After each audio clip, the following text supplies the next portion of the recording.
김어준입니다. 지난 주말에 임신 중단 합법화, 그러니까 낙태 합법화를 주장하는 집회가 있었습니다. 현행법은 여성과 의료인 모두를 처벌합니다. 그 주장은 간단합니다.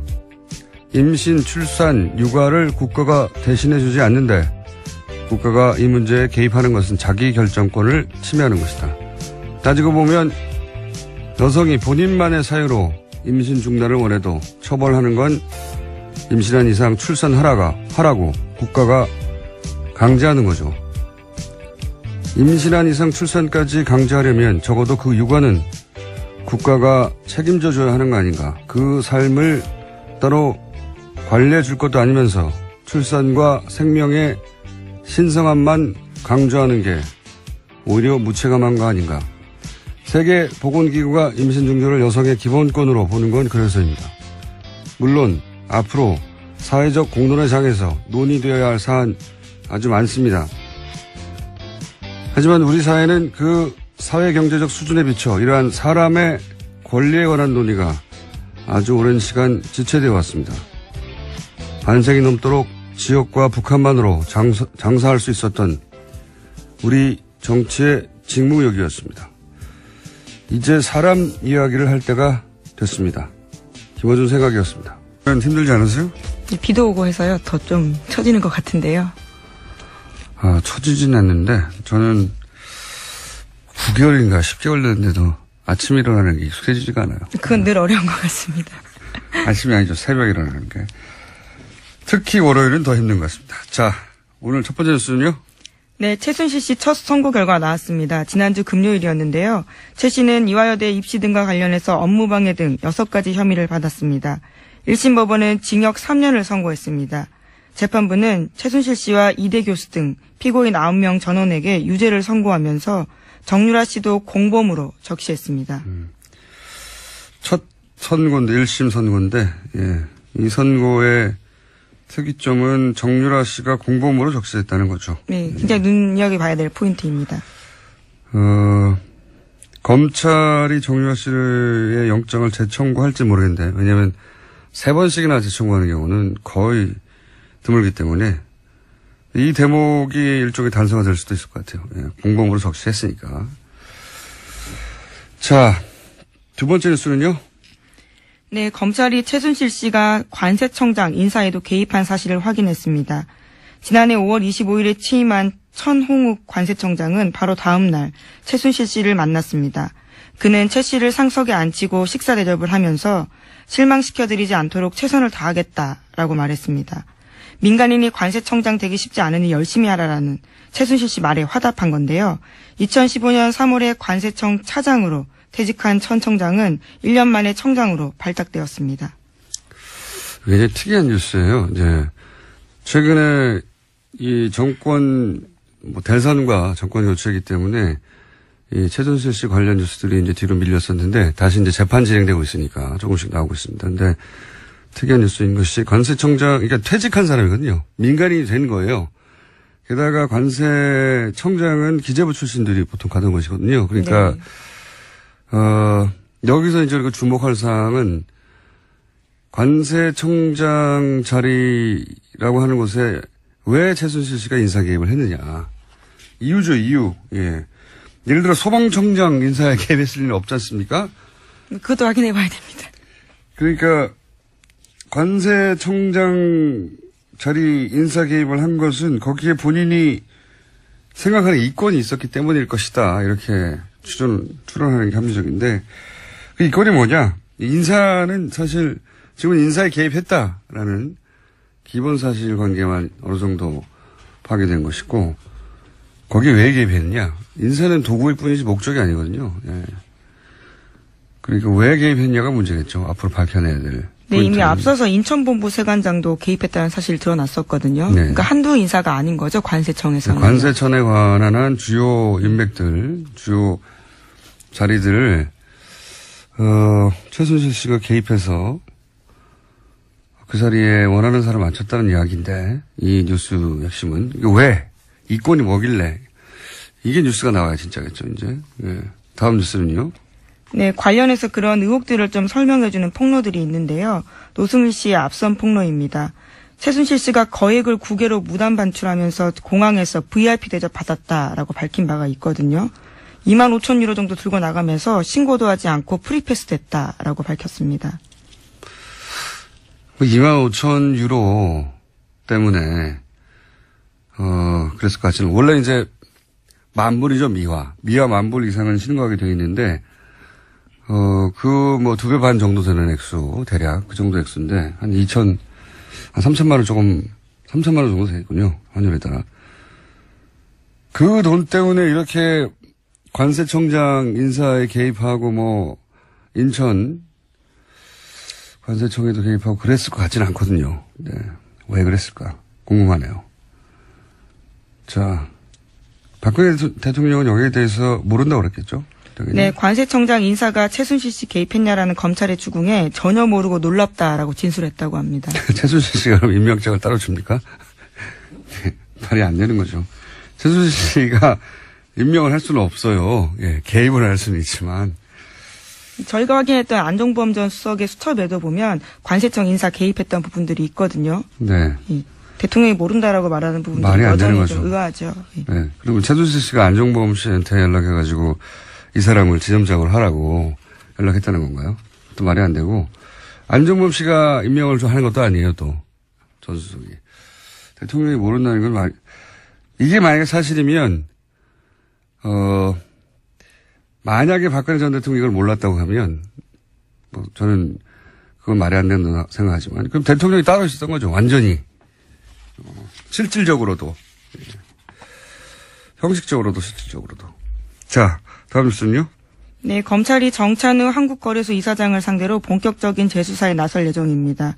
서울중앙지검은 참여연대 등이 고발한 정 이사장의 KB 하나은행 인사개입 사건을 특수일부에 배당했습니다. 정 이사장은 금융위원장 부위원장 당시에 이상화 전 KEB 하나은행 독일 법인장을 글로벌 영업 2본부장으로 승진시켰다라는 의혹을 받고 있습니다. 이것도 이제 인사개입 이야기네요. 네. 이상화 씨는 이제 아주 여러 번 등장했지만 우리 방송에도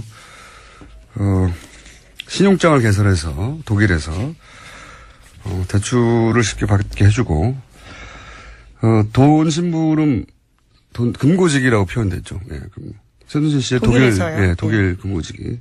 그래서 이분을 하나은행의 자리를 만들어서까지 이분을 승진하게 만들었는데 이것도 보훈 인사가 아니라 인사 개입 문제인데 보니까 결국은 이를 통해 추가한 이권이 뭐냐. 예, 무리하게 여러 차례에 걸쳐 하나은행에서 불가하다고 한 사안을 안종범 수석을 통해 가지고 결국 새로운 자리를 만들어서 그 자리에 가게 만들었잖아요. 근데 그 자리가 뭐냐면 글로벌 영업. 예. 이게 다 연결되지 않습니까? 해외와 연결, 관세청장, 글로벌 영업. 목적이 뭐였을까? 실행한 이권이 뭐였을까? 혹은 하고자 했던 그 관점에서 뉴스가 나와야 제대로 된 뉴스일 것 같아요. 최순실 씨가 박근혜 대통령 얘기하고 박근혜 대통령이 안정무 수석한테 얘기하고 안종범 수석이 은행에 전화하고 이 구조잖아요. 뭘까요?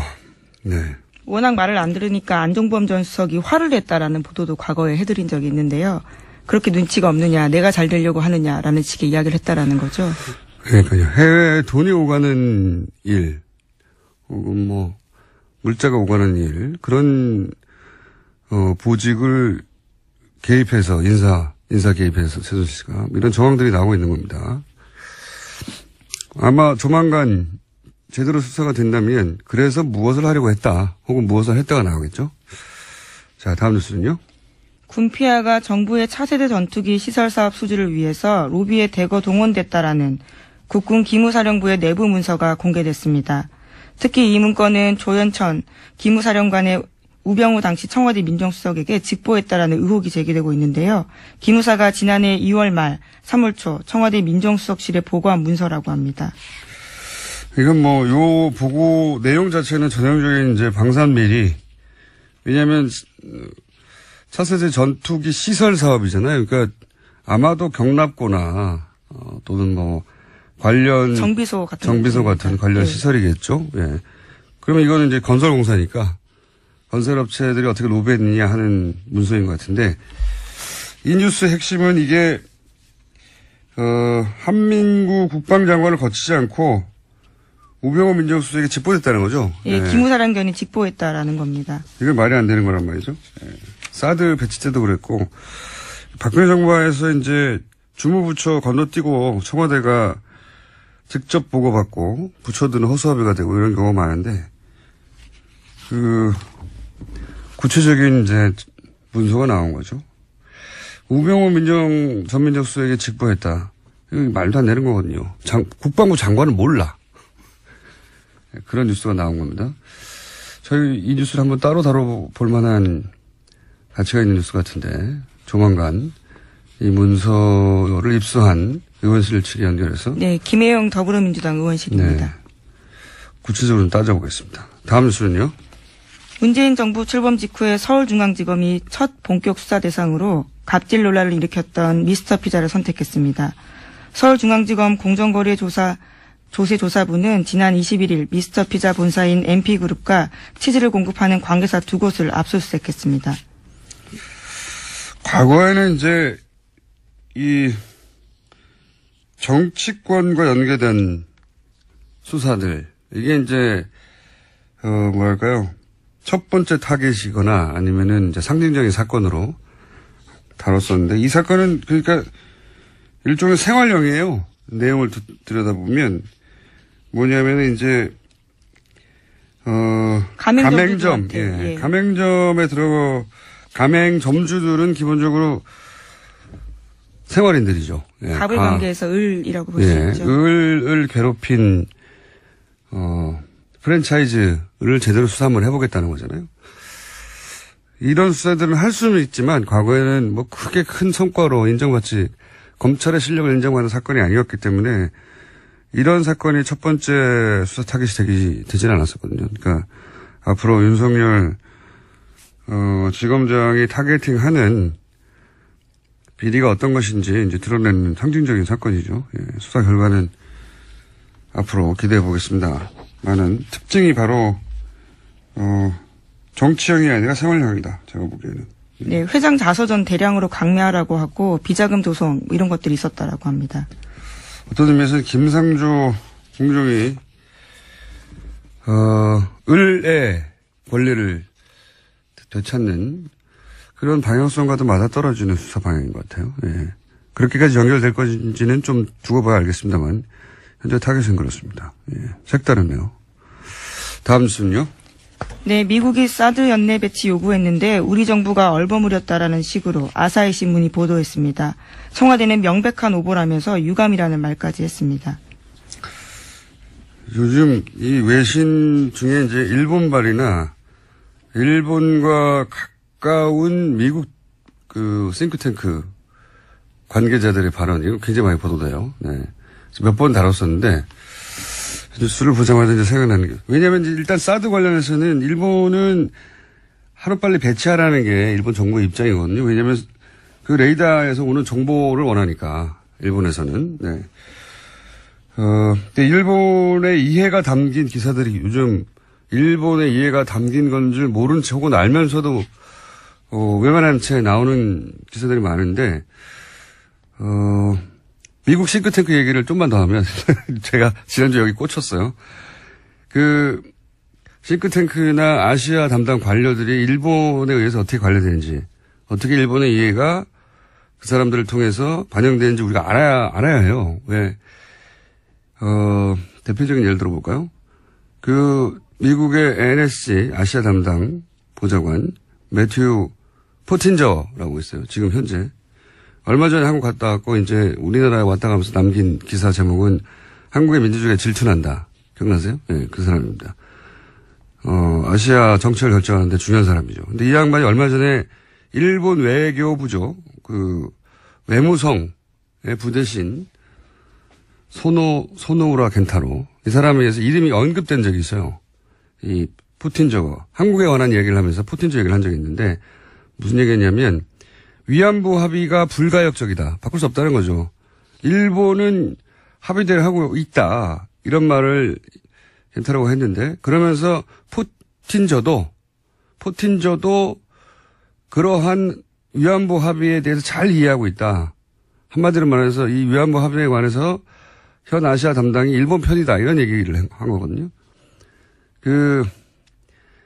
지난주부터 이제 계속 싱크탱크 얘기하면서 부소장 마이클 그린 얘기했지 않습니까? 일본은 아주 능통한 사람이고, 일본 통을 아주 유명한 사람이에요, 이 워싱턴에서. 일본도 인정하고, 일본 통이라고. 근데 이 양반이, 미국과 일본의 미래 지도자 육성 프로그램, 이런 걸, CSIS, 자꾸 거론되는데, 여기가 제일 유명한 외교안보 싱크탱크예요, 미국에 있는, 워싱턴에 있는. 근데, 그러니까, 일본과 미국의 미래 지도자를 육성한다 이거예요, 여기서. 근데, 거기 돈을 댄 게 또, 지난주에 얘기했던 사사카와 재단이에요. 이 재단 설립자가 일본 구구라고 하는. 이 얘기를 왜 하냐면, 이 매튜 포틴저라는 사람이 일본 외무성이 언급했던, 위안부 관련해서 우리 편이라고 언급했던, 강력한 대북 제재를 공개적으로 얘기한 적이 한 번 있어요, 최근에. 아주 강력한 대북 제재를. 근데 그 자리가 어떠냐면 이 사사카와 재단, 돈을 대주는. 그러니까 대표적인 외교안보 싱크탱크의 핵심을 키워냈고 그리고 돈을 대주는 일본 재단이 사사카와 재단이에요. 이 재단이 주최하는 포럼에 매튜 포틴저가 가서 그런 말을 한 거예요. 그러니까 무슨 얘기를 하려냐면 말이 길던데요. 짧게 끊을게요, 이제. 그러니까 우리 보수 매체들이 받아 쓰는 사람들의 멘트들이 그런 관련한 싱크탱크 관계자들이 일본이 관리하고 그리고 일본 이해가 반영된 그런 전문가들이 많다는 겁니다. 그래서 그런 사람들의 입으로 거꾸로 한미동맹의 이야기를 듣는 경우가 많거든요. 일본 이해가 반영된.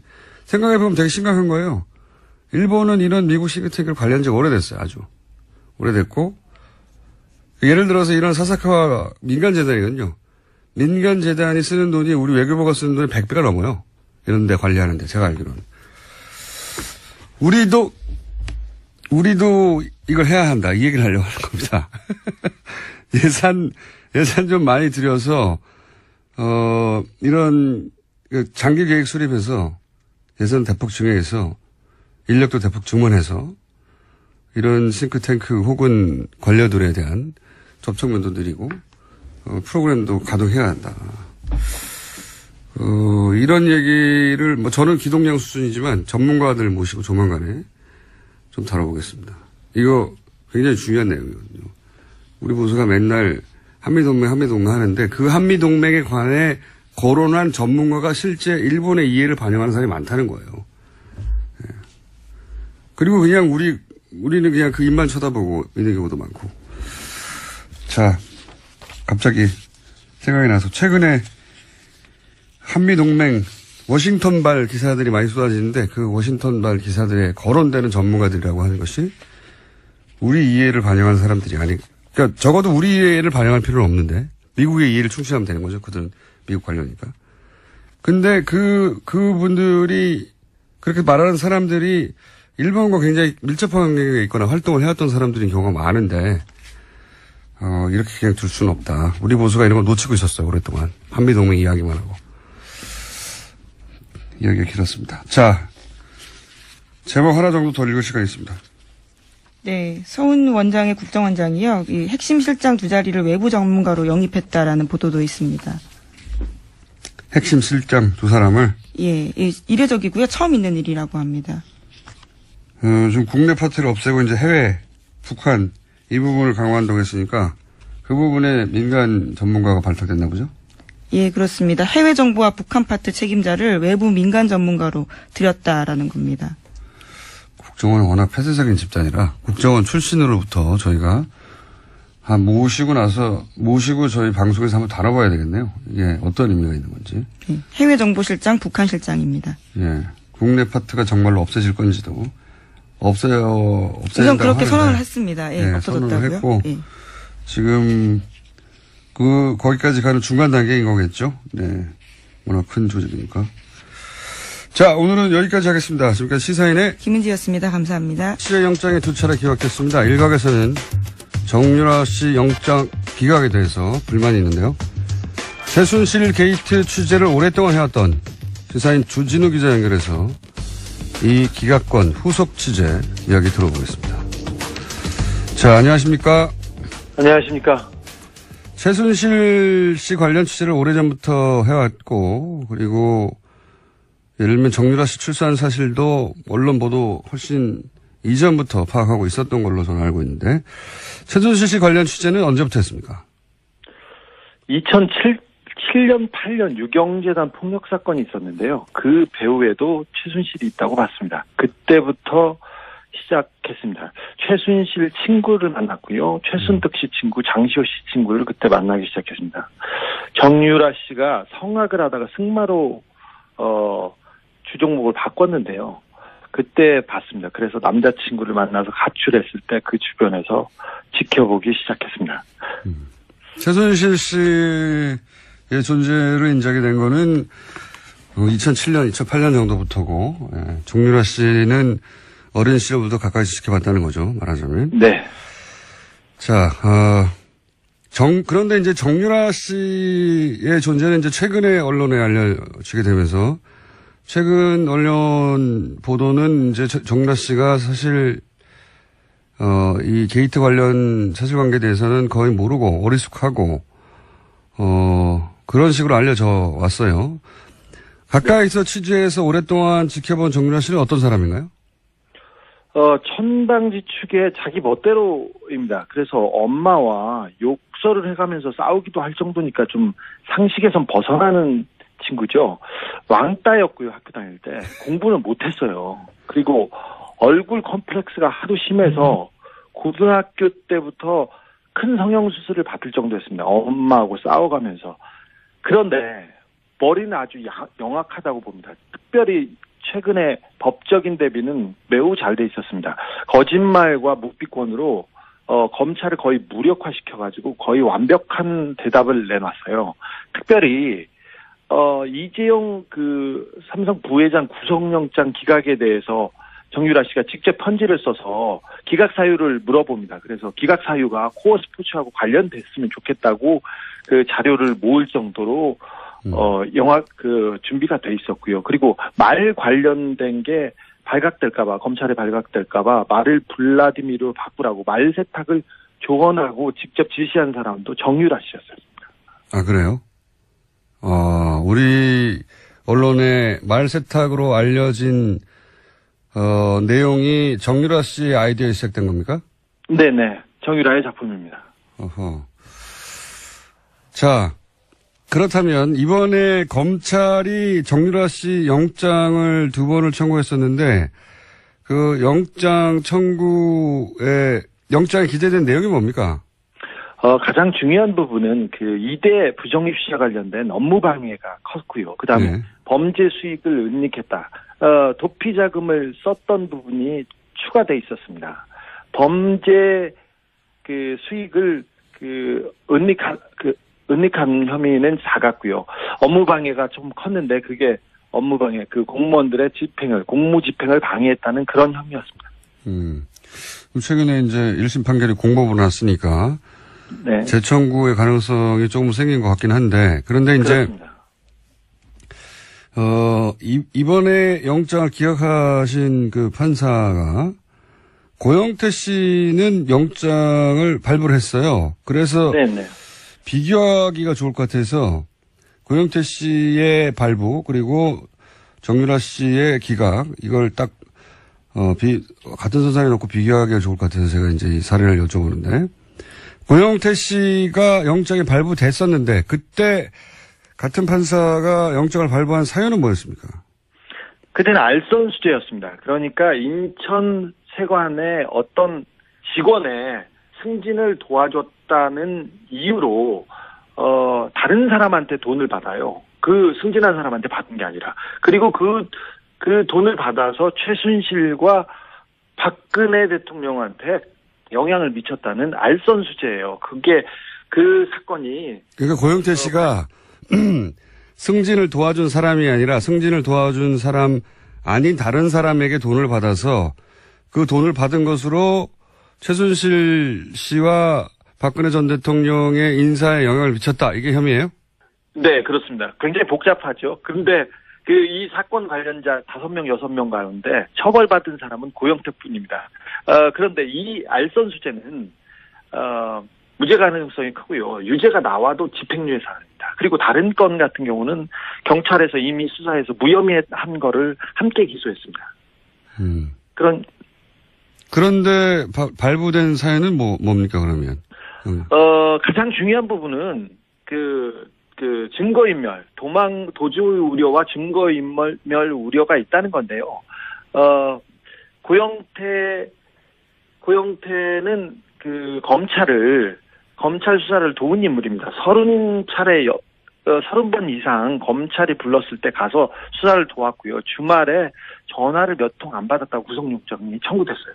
반면에 정유라 씨는 해외에 도피했지 않습니까? 그리고 송환을 피하기 위해서 수십억을 들여서 재판을 했습니다.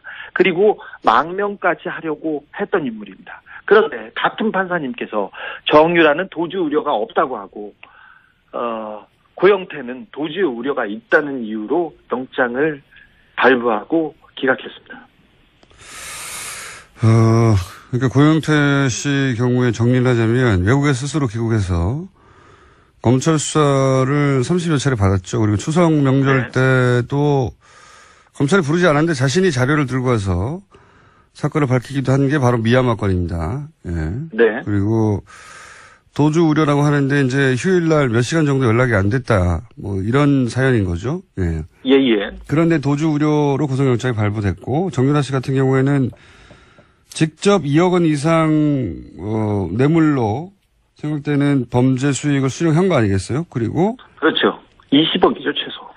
그러니까 본인이 직접 썼다고 하는 월급을 받았다는 것만 해도 2억이 넘으니까요. 그러니까 그리고 그 돈이 삼성에서 온 것도 정유라 씨가 알고 있었고 그리고 해외에서 도피하다가 JTBC죠. 발각돼서 구치소에 있는 동안도 제3국 국적 취득을 하려고 했고 그러다가 정권 교체돼서 어쩔 수 없이 귀국했는데 도주 우려는 없다고 하고 그러니까 이렇게 비교하면 쉬울 것 같아요. 고영태 씨와 정유라 씨가 한 사람은 왜 구속되고 한 사람은 왜 기각됐냐, 형평에 맞지 않느냐 이런 의문을 가질 수 있는데 그럼 정유라 씨 영장이 두 번째 청구됐을 때 발부될 거라고 예상했었습니까? 아니요. 기각될 가능성이 매우 높다고 봤습니다. 왜 그렇게 생각했었어요? 정유라 씨는 삼성 뇌물 사건의 핵심 당사자이자 그 자체가 증거입니다. 그리고 직접 말세탁을 했다는 정황이 나왔는데 정유라가 구속될 경우 이재용 재판에 직격탄이 될 가능성이 컸습니다. 그래서 정유라 영장은 기각될 것으로 봤습니다. 그리고 삼성이 관련됐다고 해서 무조건 기각되는 건 아니잖아요. 이번에 국정농단 사건을 자세히 이렇게 들여다보면 삼성 관련 영장은 계속 기각되고 있습니다. 그리고 예를 들어서 이번에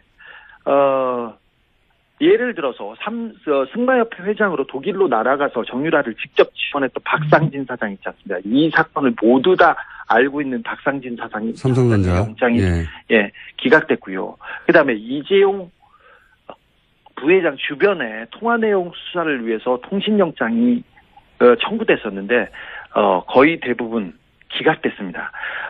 그리고 이재용 구속을 앞두고 고위 검사와 우병우 전 수석의 통화 내역 조사도 영장 기각으로 막혔습니다. 통신영장은 대개 수사를 위해서 내주는데 삼성 관련해서는 기각되고 있습니다.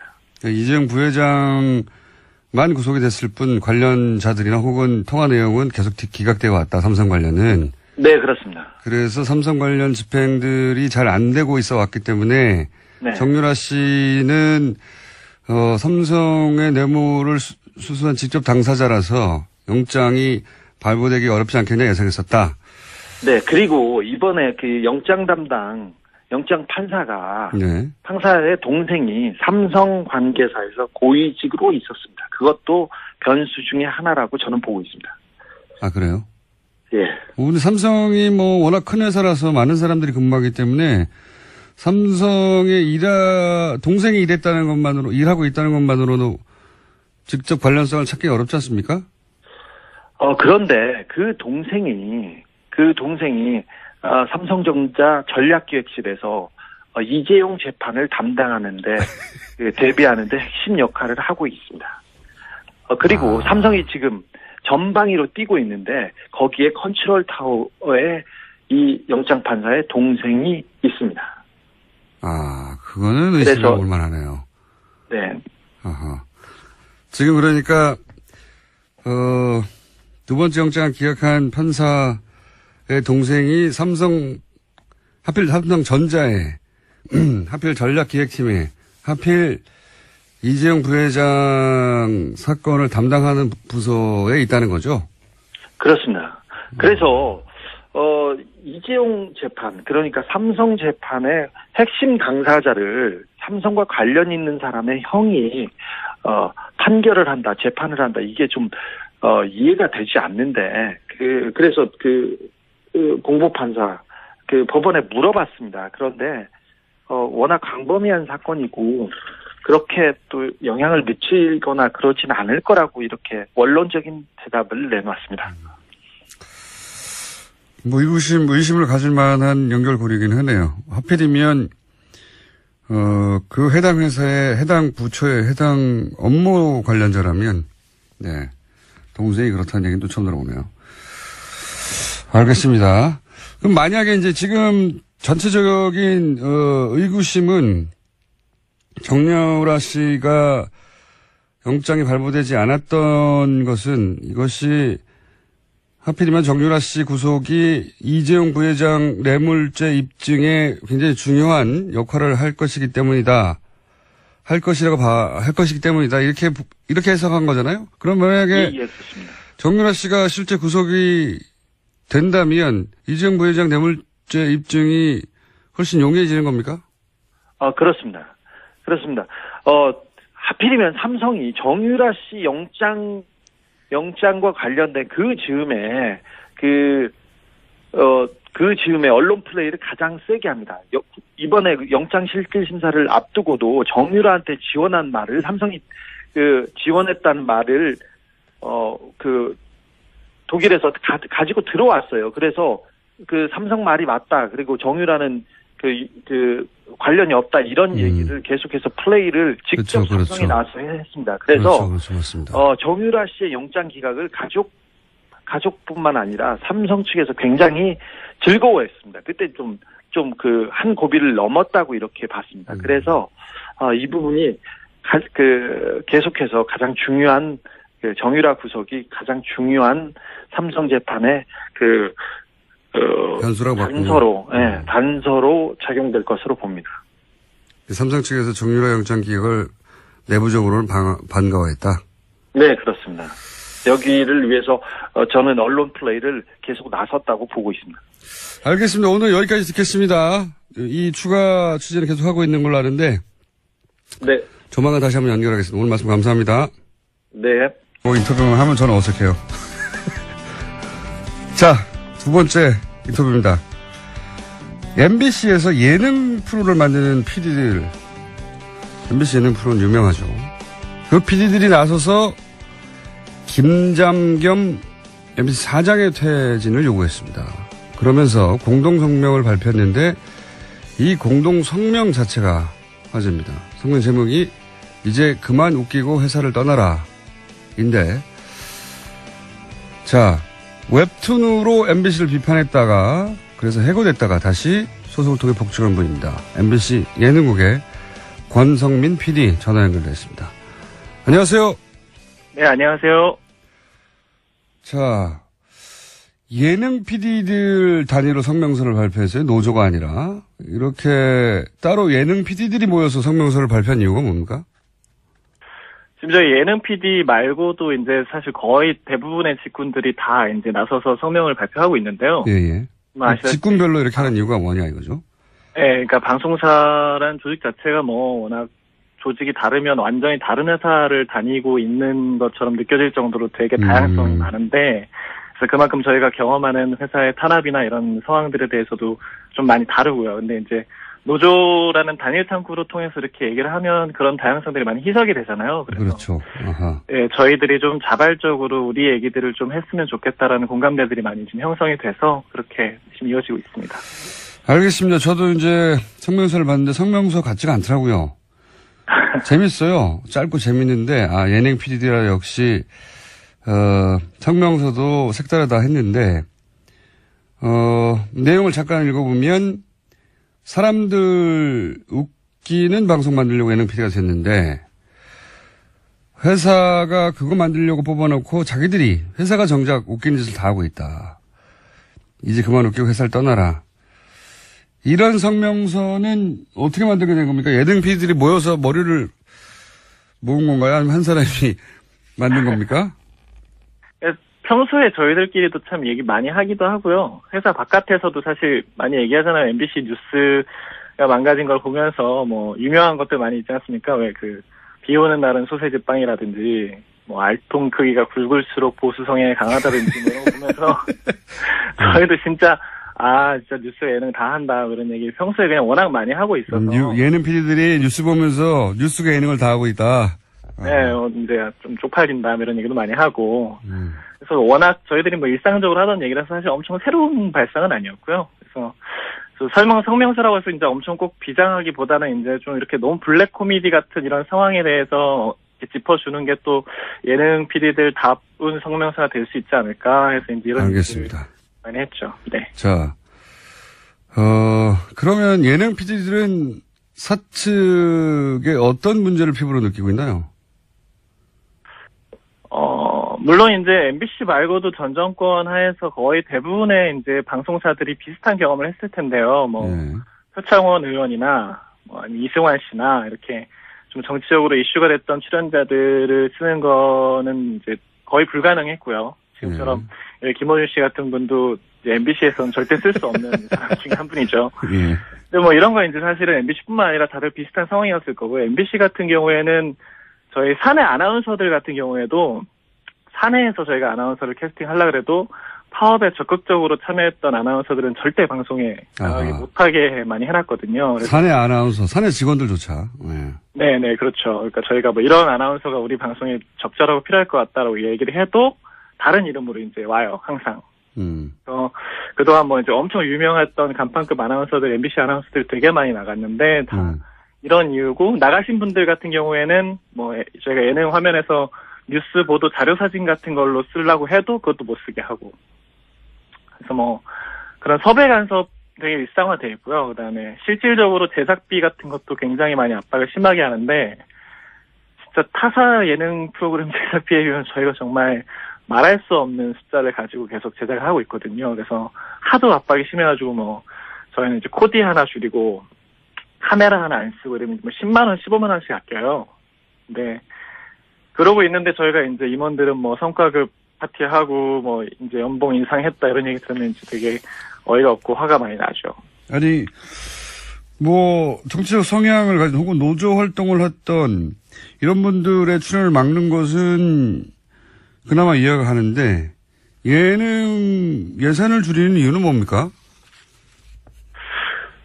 저희도 그게 이해가 잘 안 되는데 회사가 계속 경영난이다 뭐 적자가 심하다 이렇게 얘기를 하면서 제작비 같은 것들을 계속 줄여라라고 얘기를 하고 있는데 실질적으로 모든 영역에서 이렇게 돈을 줄이고 있느냐라고 하면 또 그건 아니거든요. 그래서 뭐 전 안광한 사장 같은 경우에는 그 DMC 페스티벌이라는 이런 행사들을 기획하면서 사실 거기에 이제 당신이 필요한 뭐 그런 손님들 모시고 이런 데다가 저희 예능 PD를 막 맨날 밤새고 이러고 있는데 사출돼가지고 가서 막 하고 근데 거기에는 또 돈이 엄청 많이 들어가고 정작 저희 예능 프로그램 만드는 데는 이제 뭐 차 한 대 더 쓰는 거에서도 이제 또 불려가서 깨지기도 하고 이해가 안 가는 상황이네요. 예. 네, 그렇죠. 저희도 그 방송국의 경쟁력은 프로그램에서 나오는 건데 프로그램 예산은 줄이고 행사 예산은 늘리고 뭐 이런 얘기인 것 같은데. 네네. 그거 참 이해가 안 가네요. 그러면 혹시 본인 프로그램 예산만 줄어든 거 아니에요? 능력이 없어가지고? 예능국 전체 예산이 다른 예능 PD들도 같은 얘기를 합니까?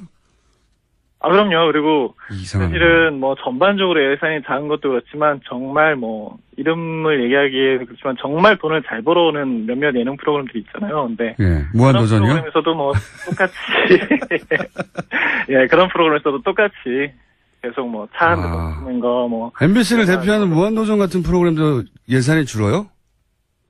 엄청 압박을 많이 받으면서 제작하고 있는 걸로 알고 있어요. 그래요? 뭐 제가 그 팀이라서 뭐 정확하게 숫자들은 모르지만 왜 간판 프로들까지 예능이 방송을 먹여 살리지 않나요? 예산을 줄인다는 게 이해가 안 가네. 이와 같은 예능 PD들로서 그런 점도 굉장히 어렵다. 그렇죠. 그리고 분위기 자체도 굉장히 권위주의적으로 많이 바뀌었고요. 예를 들면요?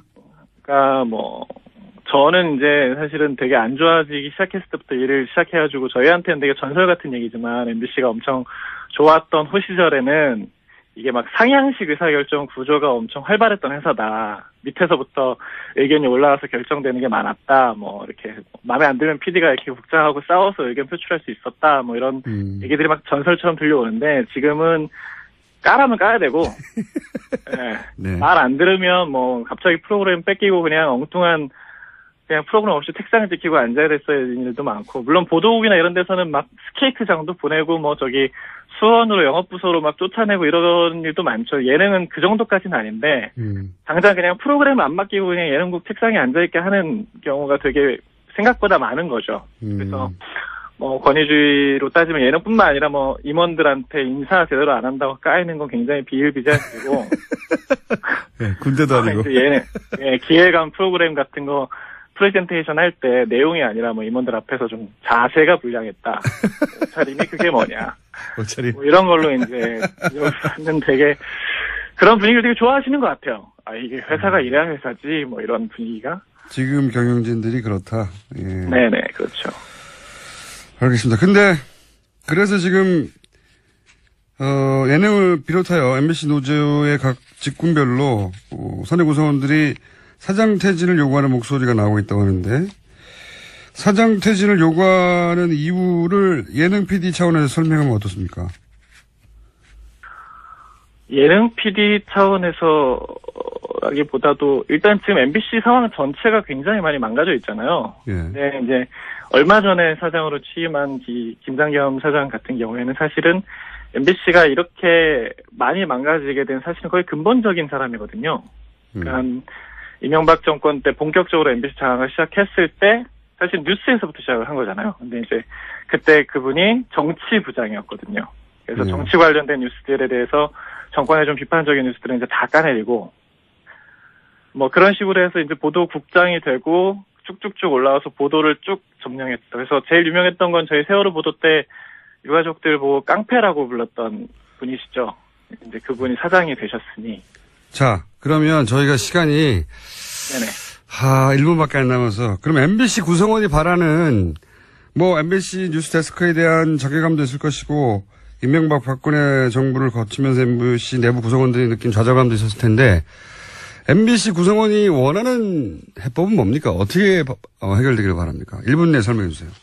네, 해법 자체는 간단하죠. 일단 당연히 현 경영진들이 즉각 책임을 지고 퇴진하고 지금 해직 언론인 선배들 6분 그리고 100여 명이 넘게 지금 부서에서 유배되어 있는 동료들이 이제 바로 돌아올 수 있도록 즉각 조치되는 것이 가장 1차적인 해법이고요. 그다음에 장기적으로는 공영방송 소유구조 개선에 대한 법안이 올라가 있습니다. 그래서 정권이 사장을 임명하고 공영방송 소유구조를 가지는 것들을 이제 방지할 수 있는 법안이 올라가 있는데 그게 박근혜 전 대통령 탄핵 전에도 이미 올라가 있었던 거거든요. 그 당시 이제 새누리당이 그걸 막아가지고 계속 통과가 안 되고 있었는데 지금 야당이 입장이 된 입장에서 방송장을 그 사람들이 얘기하고 있는 게 좀 웃긴 상황이죠. 그래서 그 법안이 올라가서 좀 공영방송 지배 구조 자체가 좀 개선이 되는 방향으로 갔으면 하고 있습니다. 다시 한번 시간 마련하겠습니다. 감사합니다. 성의 정유라 지원 최근 재판 중이죠. 관련해서 마사회는 공기업입니다. 공기업인 마사회도 이 정유라 지원에 나서려고 했다. 돈을 부담하려고 했다라는 정황이 최근 더불어민주당 김현권 의원이 단독 입수한 녹취록을 통해서 확인이 됐습니다. 오늘은 이 사안 짚어보겠습니다. 더불어민주당 김현건 의원 스튜디오에 나와 계십니다. 안녕하십니까? 예, 안녕하십니까? 네. 제가 의원님 모시기 전에 잠깐 그 양력을 봤더니 그동안 많은 선거에서 2위로 낙선하셨군요. 경북에서. 예, 계속 2등만. 예, 경북에서 나가셨으니까 네. 열린우리당으로 나가셨고 민주통합당으로 나가셨고 계속 2위 하셨습니다. 2위 하셨고 드디어 의원이 되셨는데 자, 근데 그것보다 더 재미있는 양력은 낯익지 않은 분이라 제가 잠깐 설명드리는 겁니다. 청취자 여러분들에게. 굉장히 반가운 그 경력이 하나 있어요. 의성 한우협회 회장님을 하셨어요. 예. 예. 굉장히 친감이 듭니다. 갑자기 한우협회 회장님. 예. 그리고 의성 마늘 명품 사업단 단장님도 하셨고요. 예. 예. 이 한우와 마늘은 굉장히 좋은 궁합이죠. 그렇죠. 그래서 의성 마늘소. 예. 마늘 먹인 소를 브랜드화했죠. 예. 그 내용은 저희가 방송 끝나고 난 다음에 심도 깊은 대화를 나누겠습니다. 어떤 한우가 좋은 한우인가. 자, 오늘 나오신 사안은 저희가 안 그래도 오늘 2부에서 주진우 기자하고 정유라 씨 지원, 정유라 씨 재판에 영장 기각에 관련된 얘기를 좀 나눴는데 오늘 얘기는 좀 복잡한 이야기입니다. 그죠? 네. 여기에 이제 승마협회도 등장하고, 예. 마사회도 등장하고, 그리고, 이 감독님 한 분도 등장합니다. 예. 그리고 마사회 부회장도 등장하고, 예. 왜냐면 저희가 녹취록을 들려드릴 거기 때문에. 근데 우선 이 전체 구도가 워낙 복잡해가지고 간단하게 기본 정리부터 좀 하죠. 이 승마협회는 어떤 곳입니까? 말 그대로 승마협회인데, 예. 문제는 원래 승마협회 사장사가 한화였죠. 예. 그러다가 한화가 이제 정유라에 대한 승마 지원이 원활치 부족하다. 않다. 예, 원활하지 않다. 이렇게 판단을 하고 2015년도 3월달에 예. 회장사를 삼성으로 바꾸죠. 삼성전자. 예. 네, 삼성으로 바꾸고 예. 그때부터 이제 본격적으로 일이 진행되는데요. 예. 그 회장사를 바꾸기 전에 2014년도 9월 달에 예. 대구에서 창조경제혁신센터 개소식 있는 자리에서 예. 박근혜 대통령하고 삼성 이재용 부회장하고 거기서 예. 만나는데 예. 거기에서 박근혜 대통령이 그 삼성 보고 사장사를 맡아달라라고 예. 정식 요청을 하게 됩니다. 네. 예. 그래서 실제 삼성이 회장사가 되고 승마협회 삼성전자 박상진 사장이 승마협회 회장이 되죠. 그렇죠. 예. 보면은 승마협회의 사장도 삼성 사람이 되고 예. 부회장도 삼성이고 그렇죠. 그리고 총무이사도 삼성을 하고 있고 전무란 직책이 있어요. 예. 전무란 직책은 승마협회 업계 사람이 계속합니다. 네. 그러니까 초기에는 전무를 박원호라는 분이 하는데 이분도 이제 거론될 만한 분입니다. 예. 예. 박원호라는 분이 하는데 이분은 정유라가 어릴 때부터 승마 배울 때 그것을 옆에서 이렇게 지도한 사람이고. 승마 후견인입니다. 이렇게 불리죠. 예. 예. 그렇기 때문에 박원호와 최순실은 일찍부터 아주 가까웠던 사이인 거고, 네. 대표적인 최순실 사람으로 꼽히는 사람이 박원호고. 지금 틀어졌습니다. 예, 지금 틀어졌죠. 예. 그러니까 그 틀어지게 된 게 사실은 여러 가지 얘기가 앞으로 이제 오늘 예, 예. 지금 얘기할 내용 중에 일부가 들어가는데 예. 자 그러니까 승마협회는 원래 하나였는데 바꿉니다. 삼성으로. 예, 예. 그리고 이 승마협회를 통해서 정유라 지원을 하게 되는 핵심적인 협회죠. 그렇죠. 핵심적인 부분입니다. 자 그러면 또 마사회는 뭐냐. 마사회는 그야말로 경마를 주관하기도 하는 공기업입니다. 예. 그렇죠. 이 공기업 여기는 또 어떻습니까? 공기업인데요. 현명관이 사장이죠. 현명관 회장이 예. 이전 회장이죠. 예. 이제 바뀐 거죠. 바뀐 거죠. 예. 국정농단 그러니까 그 소위 탄핵 정국에서 저기 누굽니까? 그 대리 총리 대행. 예, 예. 저 갑자기 이름이 생각 안 나네요. 황교안 대행이 되자마자 가장 먼저 한 일이 마사회 회장을 바꾸는 거였습니다. 그때는 이제 현명관이 네. 더 이상 마사회에 버티고 있을 상황이 못 되어서 그러니까 이제 이게 그러니까 재임명이 안 되는 거죠. 네, 안 되는 재임명이 안 되는 거고 이 최순실 게이트가 진행되고 정유라의 경기에 대한 말 지원이 쭉 이루어지는 그 긴 기간 동안 예. 계속 마사회의 회장은 현명관이었고 네. 그 마사회의 회장 중에 아주 막강한 회장의 지위를 누렸던 사람이 현명관인데 네. 현명관이 언제 취임을 하냐면 2013년도 말에 취임을 합니다. 네. 그러니까 아주 일찍 취임하는 거죠. 네. 박근혜 정부 일찍 취임을 네. 하고 그때 당시 취임할 때부터 예. 현명관이 가는 거에 대해서 그 당시 기사들을 뒤집어 보면은 네. 박근혜 대통령과의 관계가 기사에 일부 나오고요. 예. 왜 그러냐면 그때 현명관이 갈 거라고 아무도 예상을 못했어요. 이례적인 인사였고. 이례적인 인사였어요. 이분도 삼성물산 회장 출신입니다. 대표적인 삼성맨이죠. 예, 삼성맨. 예. 예, 박근혜 캠프의 핵심 인사였고 삼성맨이었고 심지어는 김기춘 비서실장 다음 비서실장이 현명관 회장이 될 것이라고 여러 번 거론됐죠. 예. 예. 그러니까 그러니까 김기춘 비서실장 다음으로 거론됐으니까 핵심 중에 핵심이죠. 예, 예. 역시 삼성맨입니다. 예. 예. 이제 승마협회는 그렇고 마사회는 그렇습니다. 그리고 이제 오늘 녹취록에 등장할 분이 두 분인데 한 분은 마사회 부회장이고요. 그렇죠. 예. 김영규. 예, 부회장이고 또 한 분은 박재홍 감독이라는 분입니다. 예. 이 박재홍 감독의 입을 통해 가지고 예. 여러 가지 우리가 몰랐던 사실이 오늘 드러나게 되는 건데 이 박재홍 감독 좀 설명해 주십시오. 그러니까 승마 선수, 그러니까 장애물 분야 승마 선수고 올림픽의 메달권에 진입 가능한 예. 대표적인 선수. 우리나라에서 이 예. 업계에 굉장히 유명한 예. 예, 선수 출신인데 선수 출신이고, 그러니까 아주 그 촉망받는 선수였고, 그리고 마사회의 감독직을 하고 있었죠. 네. 2007년도부터 감독직을 쭉 하고 있었고요. 예. 선수이자 감독을 하고 있었던 겁니다. 그렇죠. 예. 마사회에서 감독을 하고 있었어요. 예. 그리고 이 박재홍 감독이 그러니까 2015년도 본격적으로 이제 독일에서 이 예. 정유라에 대한 승마 지원이 될 때 예. 그때 2015년도에 박재홍 감독이 3번에 걸쳐서 독일에 파견이 됩니다. 예. 그 이유는 도쿄 올림픽에 대비한 현지 훈련 시스템을 갖추는 건데 네. 구체적인 임무는 말구입하고 예. 그 지원하는 그런 임무를 가지고 독일에 파견이 되는데 거기서 이제 갔다 오고 하는 과정에서 문제가 생기고 그러면서 이제 여러 가지가 나옵니다. 그러니까요. 마사회의 감독인데 실제로는 정유라 선수를 지원하려고 독일에 파견이 되는 거죠. 그렇죠. 예. 마사회 공기업의 국가대표이고 공기업의 감독인 사람이 정유라라고 하는 한 개인 때문에 예.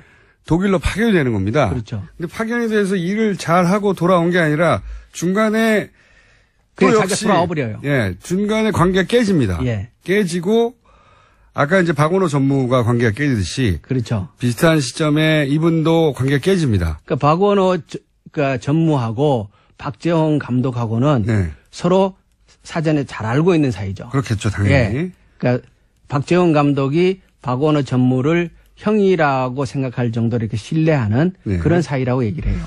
승마협회의 박원호 전무 그리고 마사회의 박재홍 감독. 예. 이 두 분이 사실은 독일에 가서 실제 정유라를 어떻게 지원했는지를 눈으로 직접 보고 겪은 아주 드문 몇 분 중에 한 분입니다. 그렇죠. 예. 그러니까 승마 쪽에서 정유라를 지원하는 그러니까 전문적인 역량과 실무를 실질적으로 관여했던 사람들이죠, 이 사람들이.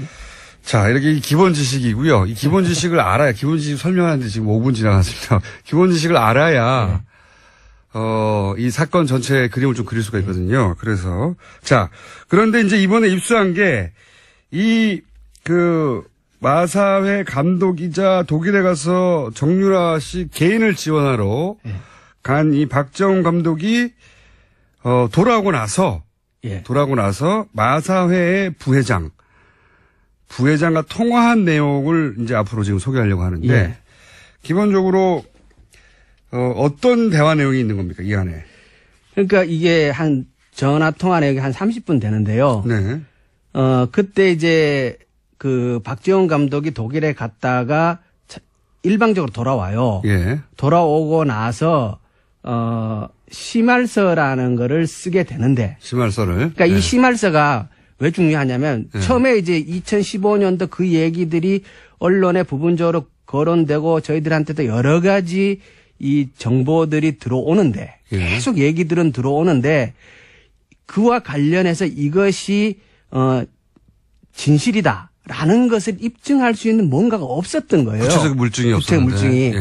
그런데 박재원 감독이 그때 심할서를 썼다라는 얘기를 저희가 들었단 말이에요. 그래서 이 심할서를 찾아내기 위해서 무지 노력을 했어요. 일단 심할서를 확보를 하게 되면은 마사회 심할서. 마사회 심할서를 확보를 하게 되면 경위서거든요. 이걸 확보를 하게 되면은 여러 가지 얘기들의 물증을 최초로 확인하게 되는 거니까.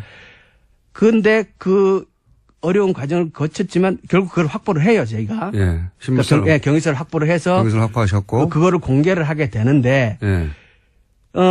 이게 공개가 되고 여러 가지 얘기가 나오니까. 마사회 부회장인 김영규 씨가. 박재원 감독에게 전화를 해서. 도대체 이 심할서가 왜 돌아다니게 되느냐. 이 얘기는 당신과 나밖에 모르는 얘기인데. 내부 이야기가 밖으로 어떻게 나갔냐. 이 얘기를 따지는 게 전화의 전부분이에요. 앞부분에. 앞부분에. 야, 이거 마사회 내부 사정인데 이게 어떻게 밖으로 나간 어떻게 거야. 나갔냐. 그 얘기는 다시 얘기하면 박재홍 당신이 얘기 안 했으면 이게 나갈 일이 없는데 어떻게 나갔냐. 이 얘기를 한참 해요. 그러니까 박재홍이 억울하잖아요. 그렇죠. 자기는.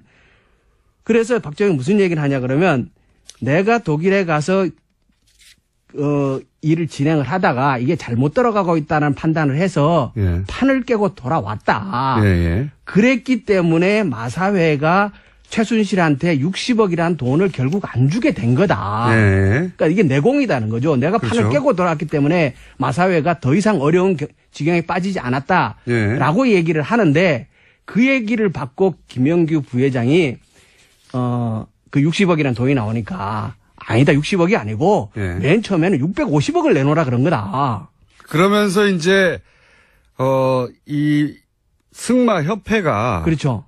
마사회한테 뭘 요구했는지가 나오는 거죠. 그렇죠. 그러니까 승마협회가 마사회에다가 처음에는 650억이라는 돈을 지원해라라고 얘기를 했는데 말도 안 된다. 김영규 부회장이 잘랐다는 거죠. 그러니까 150억으로 줄었다가 60억으로 줄었다가 최종적으로 24억이란 돈을 지원하는 걸로 의견이 모아졌고 그것을 현명관 당시 회장에게 보고를 했었다라는 얘기가 이 대화에서 나오는 거예요. 저희가 녹취록을 다 틀어드릴 수는 없을 것 같고요. 워낙 30분짜리니까 지금 말씀을 요약하면 이런 겁니다.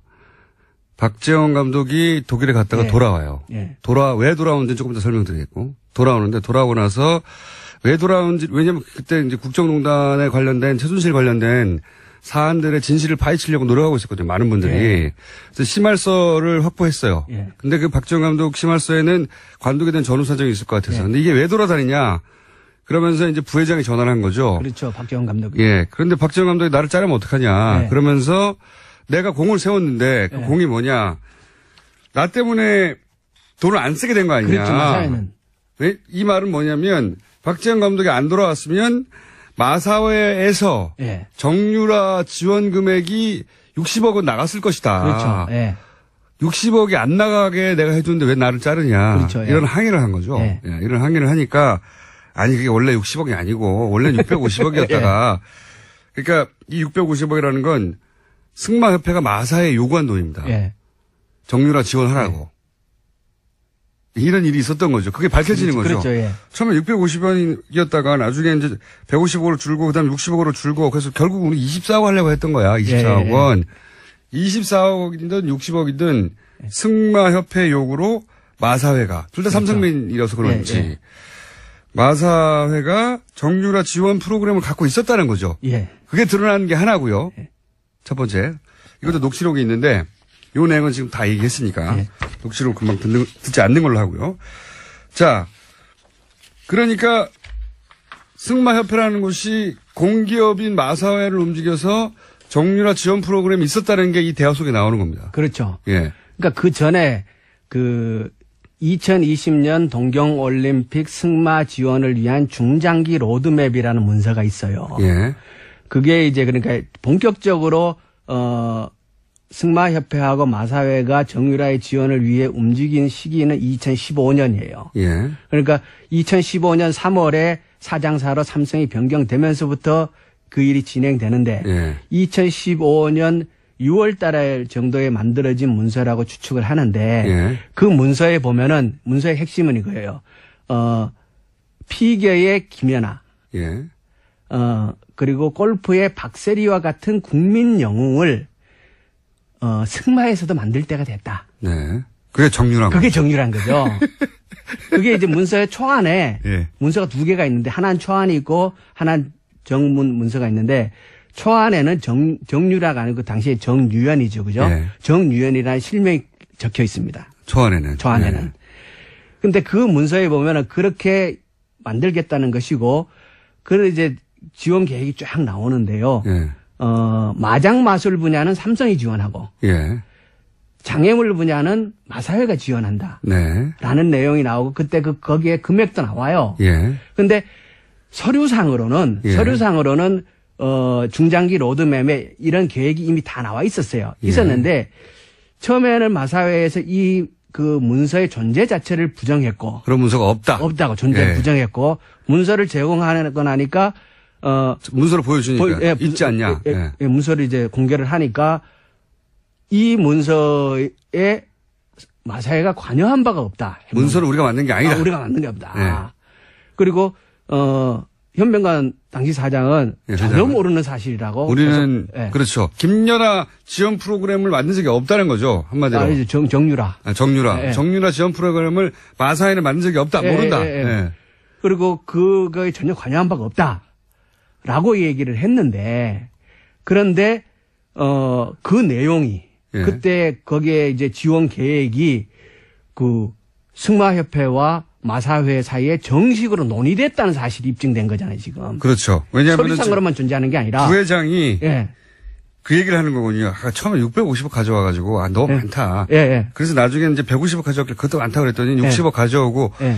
이렇게 서로 모른다고 했던 얘기였는데 그렇죠. 부회장의 입을 통해서 박재홍 감독하고 얘기를 나누는 사이에 예. 돈 이야기가 왔다는 게 나오는 거죠. 그렇죠. 그러니까 문서를 본 거죠.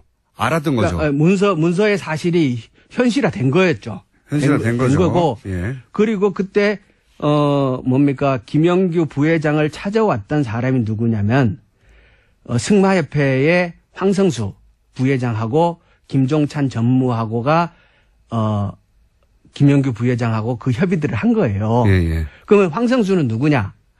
그 승마협회에서 삼성맨이에요. 예. 황성수도. 예. 그러니까 삼성이 직접 개입해서 그 일을 한 거죠. 아니 뭐 그건 너무 당연한 거고요. 다 삼성입니다. 예.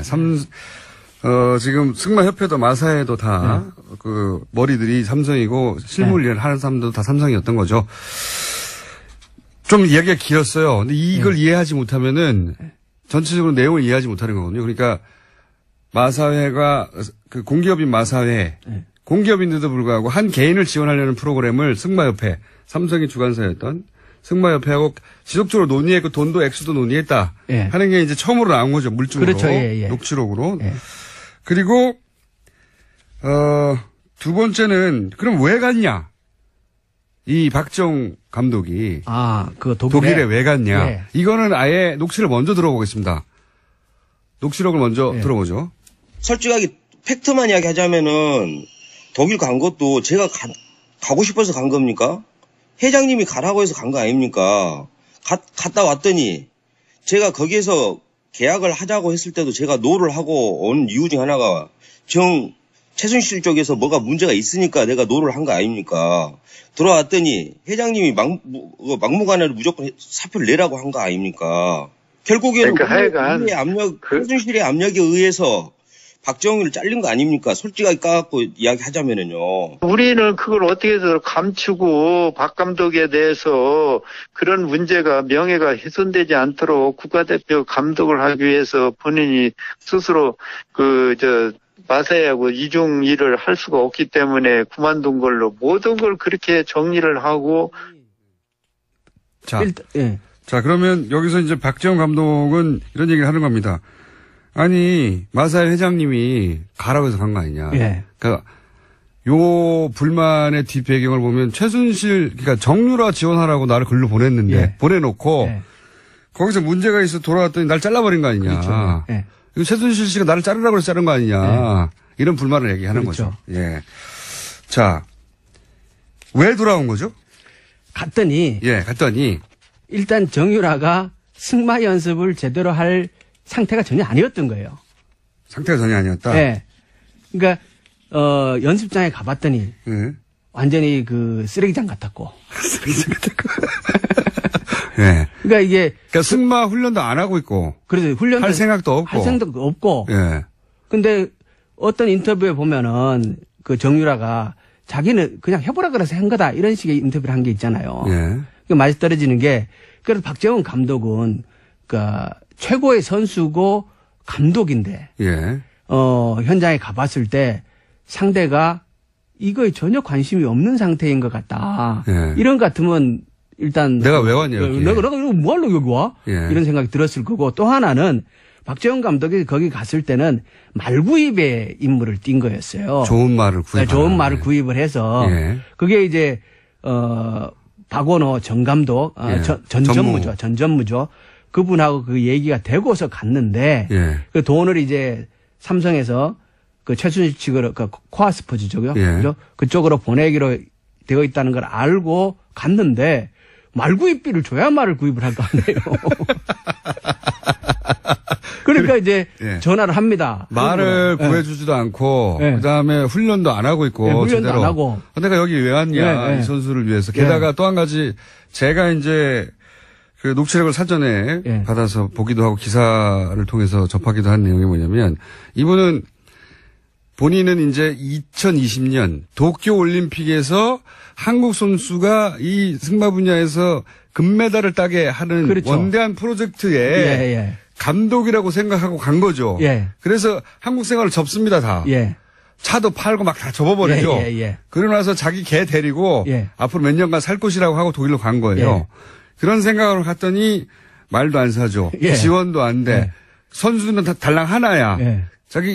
근데 그 선수는 연습을 제대로 할 생각도 없어. 그렇죠. 그리고 자기는 2020년에 우리나라 선수 단위 금메달을 딸 거라고 생각하고 여러 선수들이 있을 거라고 생각했는데 정유라 혼자 달랑 있는 거예요. 훈련도 안 하는, 말도 안 사주고 돈도 지원이 안 되고.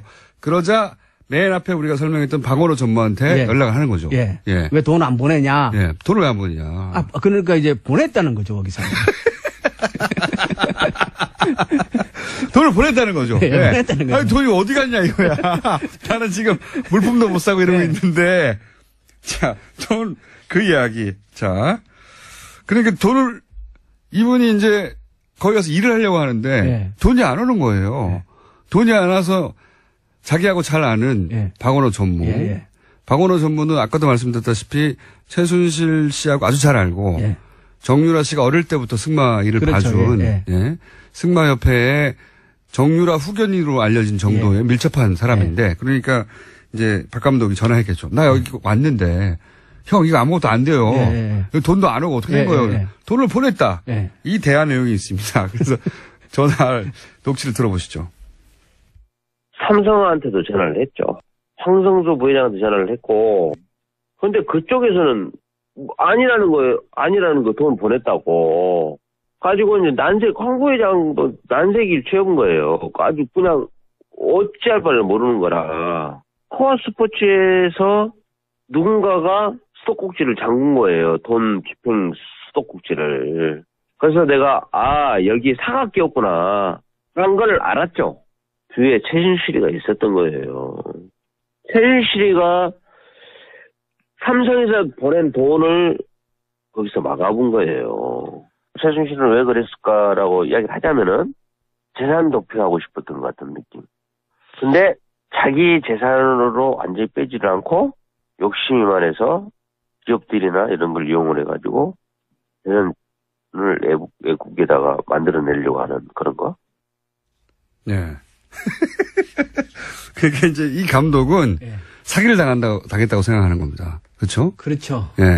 본인은 없다고 본 거죠. 그렇죠. 본인은 2020년에 대한민국 선수단이 금메달을 따기 위한 엘리트 선수들 육성 프로그램으로 예. 몇 년간 도쿄올림픽까지 독일에서 이제 이 선수들을 훈련시켜야 되겠구나 하고 한국 생활을 다 접고 그리고 이제 마사회 회장님이 가라고 하니까 예. 거기에 회장님이 직접 지시한 거니까 본인 통화 내용에 따르면 갔어요. 갔는데 예. 좀 전에 얘기했듯이 지원이 안 되는 겁니다. 예.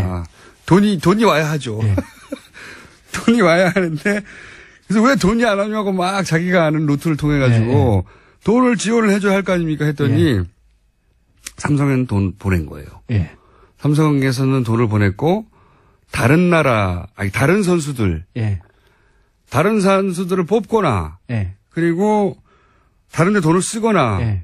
하는 그 모든 루트를 다 최순실이 못하게 하고 예. 그 돈을 쓸데없는 소리 하지 말라 그랬다는 그렇죠. 거예요. 예. 최순실이 돈을 다 가져갔다는 예. 거죠. 예. 그러니까 삼성에서 오는 돈은 최순실이 다 가져갔다는 거죠. 예. 예. 이게 이제 예, 박 감독의 예. 경험입니다. 경험. 그러니까 한국 생활을 다 접고 예. 독일에 가서 몇 년 살려고 했던 사람이 예. 몇 개월 만에 돌아오는 거죠. 예. 예. 그러면서 그 이유가 뭐가 있냐고 물어봤더니 이제 돈을 빼돌리려고 하는 거 아닌가? 라고. 그렇죠. 이게 이제 박 감독은 그러니까 정유라를 뭐 올림픽에 뭐 선수로 만들 이거는 명분이고 예. 실제 목적은 이 돈을 확보하기 위한 최순실의 계획 아니냐 예. 이렇게 보는 거죠. 예. 이거 관련해서는 좀 전에 초반에 계속 등장했던 박원호 전무가 한 말이 좀 유명한 말. 예. 최순실 씨가 자신에게 했다고 하는 말. 예. 노승일 씨도 이 말을 전했는데 삼성은 예. 치밀해가지고 삼성돈은 먹어도 탈이 안 난다. 문제가 안 난다. 예. 이런 말을 박원호 전무에게 했다고 하죠. 예. 예. 지금 오늘 들으신 녹취는 전체 일부인데 요약하면은 감독이 갔다가 최순실 씨가 삼성돈을 다 먹어버려가지고 다른 선수를 지원하거나 예. 다른 일을 할 수 없었기 때문에 이 사람이 돌아오고 나서 이 감독이 예. 그리고 나서 한국에서 돌아왔는데 왜 나를 자르냐라고 예. 마사회에 항의하는 내용입니다. 그렇죠. 예. 그 내용 속에 근데 마사회는 전혀 모른다고 했는데 예. 정유라 지원 프로그램을 그 돈 얘기를 계속 왔다는 게 나오는 예. 거죠. 돈 얼마를.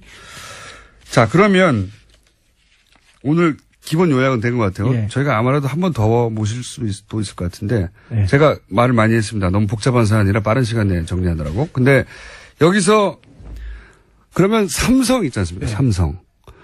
삼성은 지금 재판에서 계속 피해자라고 하거든요. 그렇죠. 자기들은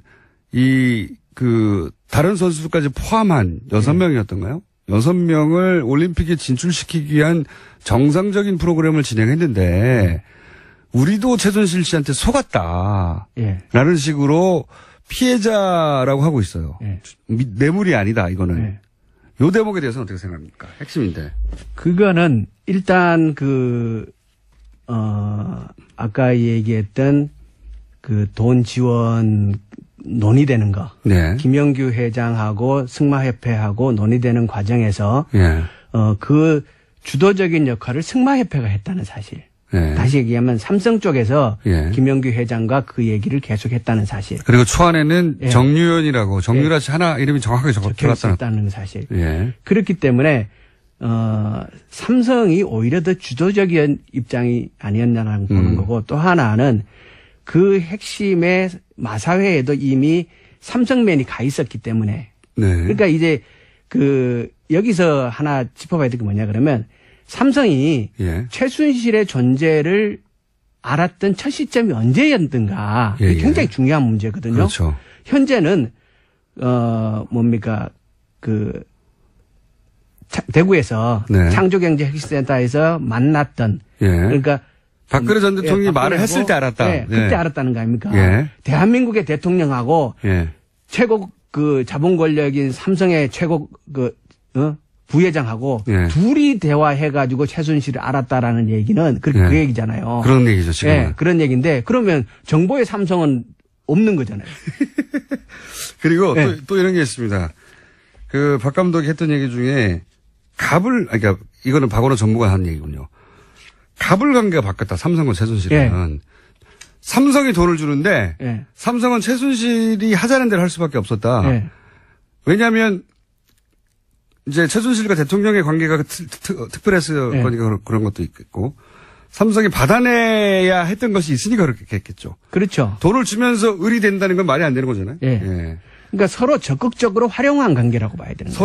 서로를 예. 활용. 그러니까 최순실도 삼성을 활용해서 돈을 뜯어낸 거고, 예. 삼성도 그 정보를 훨씬 일찍부터 저는 그 돈을 주면서 자신이 원했던 걸 예. 얻어내는 거고. 현명관이 마사에 갈 때부터 이미 삼성은 최순실의 존재를 알고 있었던 거 아니냐.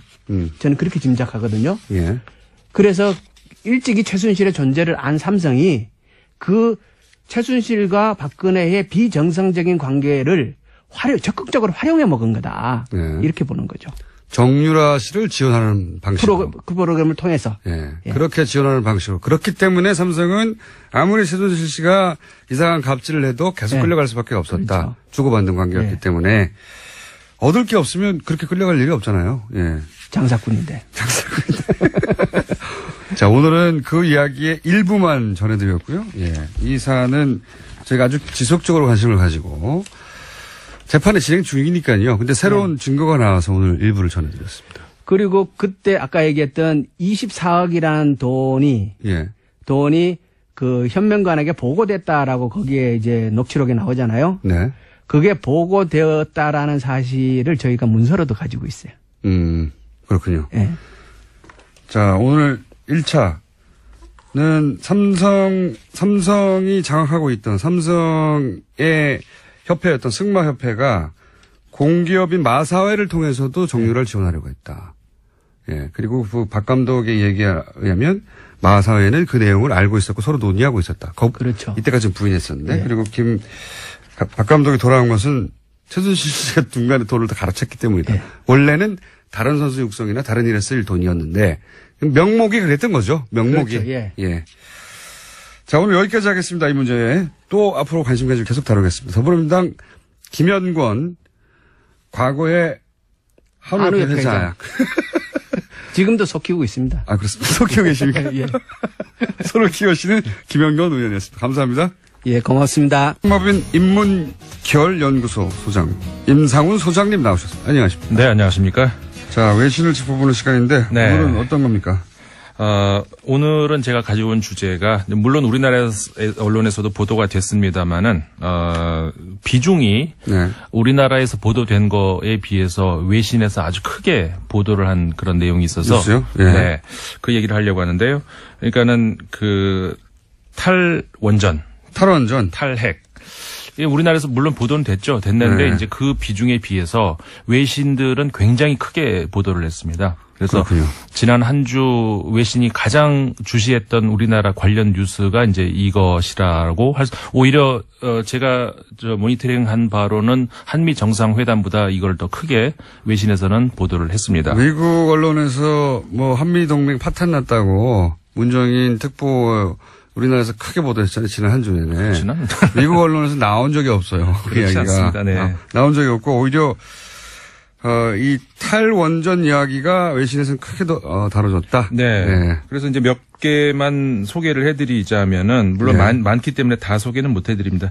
일본의 언론들 아사히 신문 같은 경우 19일자 피해 복구 그러니까는 그 원전이 저렴하지도 않고 안전하지도 않고 친화적이지도 않다는 사실을 명확히 나타냈다. 이렇게 이제 문 대통령이 말씀하신 거를 이야기를 하면서 피해 복구액이 훨씬 크고 천문학적인 예산이 든다고 한다. 그러니까 후쿠시마 얘기하는 거죠. 후쿠시마 예를 들어서 이제 그렇게 얘기를 했다는 것. 원전이 이제 깨끗하고 싸다라고 하는 것에 대해서 작은 사고라도 생기면 그 복구 비용은 어마어마하고 네. 그다음에 폐기될 때의 비용도 어마어마하기 때문에 네. 그 비용까지 다 원전의 비용인데 그걸 빼고 싸다고 말하면 안 된다. 그렇죠. 예. 합치면 비싸다 이런 거죠. 이제 그 관련 이야기도 좀 이따가도 해드리겠습니다만은 교도통신도 물론 비슷한 이야기했었고 미국의 월스트리트 저널도 마찬가지입니다. 비슷한 보도를 했는데 선진국 원전 산업이 직면한 타격 중 가장 최근의 것이다.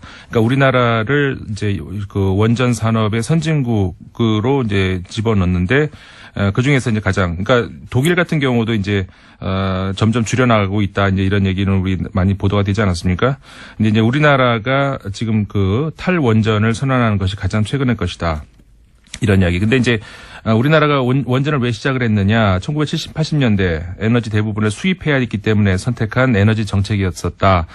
이제는 깨끗하고 지속 가능한 에너지를 추구해야 한다고 대통령이 말을 했다. 이런 보도가 있었고요. 그다음에 영국의 파이낸셜 타임스 마찬가지 비슷한 보도 있었고, 뭐 홍콩 언론 뭐 많이 있습니다. 다 이제 관련 이야기 있었고요. 그러니까 이게 우리나라가 이 국제적 기준에서 보자면 뉴스를 만들어내는 양상이 되게 이상한 거죠. 그러니까 뭐 한미동맹 사드 문정인 특보 가지고 1년에 한 주 내내 울고 먹었는데 그런 뉴스는 해외 보도가 안 돼요. 보도가 안 되고 그리고 그 당사자 상대방 국가인 미국에서도 보도가 안 되고 오히려 이 탈원전은 전 세계적인 이슈거든요. 네, 맞습니다. 실제로. 그러다 보니까 전 세계 대부분의 유수 언론들이 이 탈원전에 관한 보도를 하면서 논평도 내고 보면 예. 굉장히 이제 많이 나왔습니다. 우리는 거의 대통령의 탈원전 얘기가 나와서 조금 다르고 언론에서 끝났어요. 네. 예. 그렇죠. 이게 뭐가 대단한 이슈인가 여러 가지 그 공약 중에 하나하고 뭐 제일 큰 공약이었다고 할 수는 없잖아요. 국내에서 봤을 그렇죠. 때는 여러 이제 대통령 공약 중에 하나고 그거를 이번에 이제 고리 완전 이제 폐로 선언을 하면서 이제 그때 이제 대통령이 발언했던 거 그런 정도로 이제 보도가 됐는데 아까 이제 소개를 해드린 것처럼 외신들은 굉장히 이제 크게 보도를 했고 세계적인 이슈죠 이게. 그리고 이제 그 우리가 지금 원자력이냐 아니면 핵이냐 이게 용어가 굉장히 혼용해서 쓰고 있잖아요. 예. 이 점도 우리가 한번 좀 지적을 해봐야 될 것 같아요. 외국에서는 그거를 뭐 굳이 두 가지를 다 쓰진 않거든요. 물론 원자력이라는 말을 쓰기도 하지만 대부분은 이제 그 뉴클리어 핵이라는 말을 많이 쓰죠. 근데 우리는 핵이라는 말과 원자라는 말을 이제 혼용해서 쓰는데 특히 이제 재밌는 거는 북한 얘기할 때는 핵자가 많이 나오고 우리나라 얘기할 때는 원자가 많이 나오죠. 예. 결국 같은 원리인데. 예. 그러니까 사실 이게 그 논리학에서 그런 게 있죠. 그러니까는 의미하고 지시체하고 다르다 이제 이런 얘기는. 그러니까는 예를 들자면은 금성을 지칭하는 말 중에 뭐 개밥바라기도 있고 샛별도 있고 금성도 있고 뭐 있지 않습니까? 결국 지칭하는 건 똑같은 건데 그 뜻은 조금씩 다르잖아요. 개밥바라기는 뭐 개밥그릇이란 뜻이고 그러니까 이게 마찬가지라는 거죠. 그러니까는 그 핵이라고 얘기하면은 핵발전을 좀 더 친근하고 거부감 없이 받아들이라고 만드는 용어죠. 이게. 그렇죠. 근데 엄밀하게 얘기하면은 물리학적, 과학적으로 얘기하면은 원자력이라는 말은 그러니까 틀리다는 그런 주장들도 있습니다. 왜냐하면 원자력이라고 하면 말 그대로 원자의 포스라는 얘기잖아요. 그 사이에서도 원자력이 있긴 있는데 원자력 사이에서의 그 전기적인 힘으로 인해서. 근데 그거는 그거 갖고 발전할 수 있는 한 그런 힘은 안 되고 그 안에 있는 이제 중성자하고 양성자 가지고 그 힘 가지고 하는 원자 단위에서 뭐 충돌을 시켜서 일으키는 힘이다. 뭐 이런 뜻이겠죠. 네. 그러니까 그 안에서 이제 일어나는 그걸 가진 그러니까 핵이라는 표현이 정확한 표현이죠. 근데 우리나라는 그거를 정치적으로 구별을 하겠다는 거죠. 그러니까 우리나라에서 이제 이걸 상업용으로 전기를 일으킬 때 쓰는 그런 것을 이용할 때는 원자력이라는 말을 쓰고 북핵이라든가 이럴 때는 핵이라는 말을 쓰고 원자력이 얼마나 친근한 이미지가 되었는지 그런 말씀하신 의도에 의해서 원자력 병원도 있지 않습니까? 그렇죠. 그러니까 핵병원이라고는 안 하잖아요. 핵병원이 있어봐요. 그러니까 이 똑같은 걸 지칭하는데 거기에 이제 사회적 의미를 부여한 정도 이 정도로 다르고 그렇죠. 그만큼 이 핵발전소를 대중들이 안전하게 느끼도록 편하게 안착시키게 하기 위해 이미지를 좋게 하기 위해서 많은 노력을 했죠. 있다 이런 겁니다. 많은 노력을 했어요. 예, 그래서 이제 그냥 핵발전소라고 부르지 않고. 그렇죠. 전 세계적으로 보면은 일단 핵이란 말로 이제 쓰지 원자력 발전소 이런 말은 잘 하지 않습니다. 근데 이제 핵 발전을 제일 많이 쓰는 그러니까 비중이 제일 높은 나라다라고 하면 이제 프랑스라고 우리가 얘기를 하죠. 70% 정도를 핵에 의존을 하고 물론 이제 양으로 따지면 미국이 제일 많습니다. 미국이 99기로 제일 많고요. 그다음에 프랑스가 58기, 그다음에 일본, 중국, 러시아. 그러니까는 이제 핵 발전을 핵 보유국들이에요. 다. 그렇죠. 따지고 보면 일본을 제외하고는 전부 핵 보유국이라는 거죠. 일본도 뭐 원하면 즉시 핵 무기를 소유할 수 있을 정도 기술력을 가지고 있다. 뭐 이렇게 얘기를 하죠. 예. 그리고 이 5개 나라 핵 보유국 4개 그러니까 일본을 제외하고 미국, 프랑스, 중국, 러시아 그다음에 일본까지 이 5개의 국가를 제외하고 그다음에 6위가 어디냐? 그게 한국입니다. 그러니까는 한국이 이 원자력 그리고 혹은 이제 핵 발전을 가장 많이 하는 세계에서 그런 나라라고 할 수가 있는데요. 근데 앞서서 우리가 말씀드린 그 미국과 프랑스, 일본, 중국, 러시아 이 나라들이 그러니까 핵 발전을 확산하는 분위기냐 아니면 축소하는 분위기냐. 일단 이 중국하고 러시아 같은 경우에는 확산하는 분위기다 이렇게 얘기해요. 그런데 그 이유는 중국 같은 경우에는 우리 잘 알려진 것처럼 그 화석 연료 문제로 인해서니까 그 공해 문제라든가 그런 것들이 이제 심각하죠. 그래서 그것보다 원자력이 더 깨끗하다라는 그런 생각 때문에 왜냐하면 이산탄소가 안 나오니까. 소장님 시간이 30초 남았습니다. 예, 그래서 한호협회 회장님 너무 좋아하신 거 아니에요? 그쪽에 시간을 너무 저희가 핵 이야기는, 핵발전소 이야기는 다음 주에 이어서 가야 될 것 같네요. 예. 그렇죠? 일부. 왜냐하면 이렇게 얘기하는 사이에 또 10초 남았거든요. 알겠습니다. 핵이 한우에 밀렸습니다. 가맹점. 예. 가맹점에 가맹점주들은 기본적으로 생활인들이죠. 예. 갑을 관계에서 을이라고 볼 수 있죠. 을을 괴롭힌, 프랜차이즈를 제대로 수사 한번 해보겠다는 거잖아요. 이런 수사들은 할 수는 있지만 과거에는 뭐 크게 큰 성과로 인정받지 검찰의 실력을 인정받는 사건이 아니었기 때문에 이런 사건이 첫 번째 수사 타깃이 되진 않았었거든요. 그러니까 앞으로 윤석열 지검장이 타겟팅하는 비리가 어떤 것인지 이제 드러내는 상징적인 사건이죠. 예, 수사 결과는 앞으로 기대해 보겠습니다.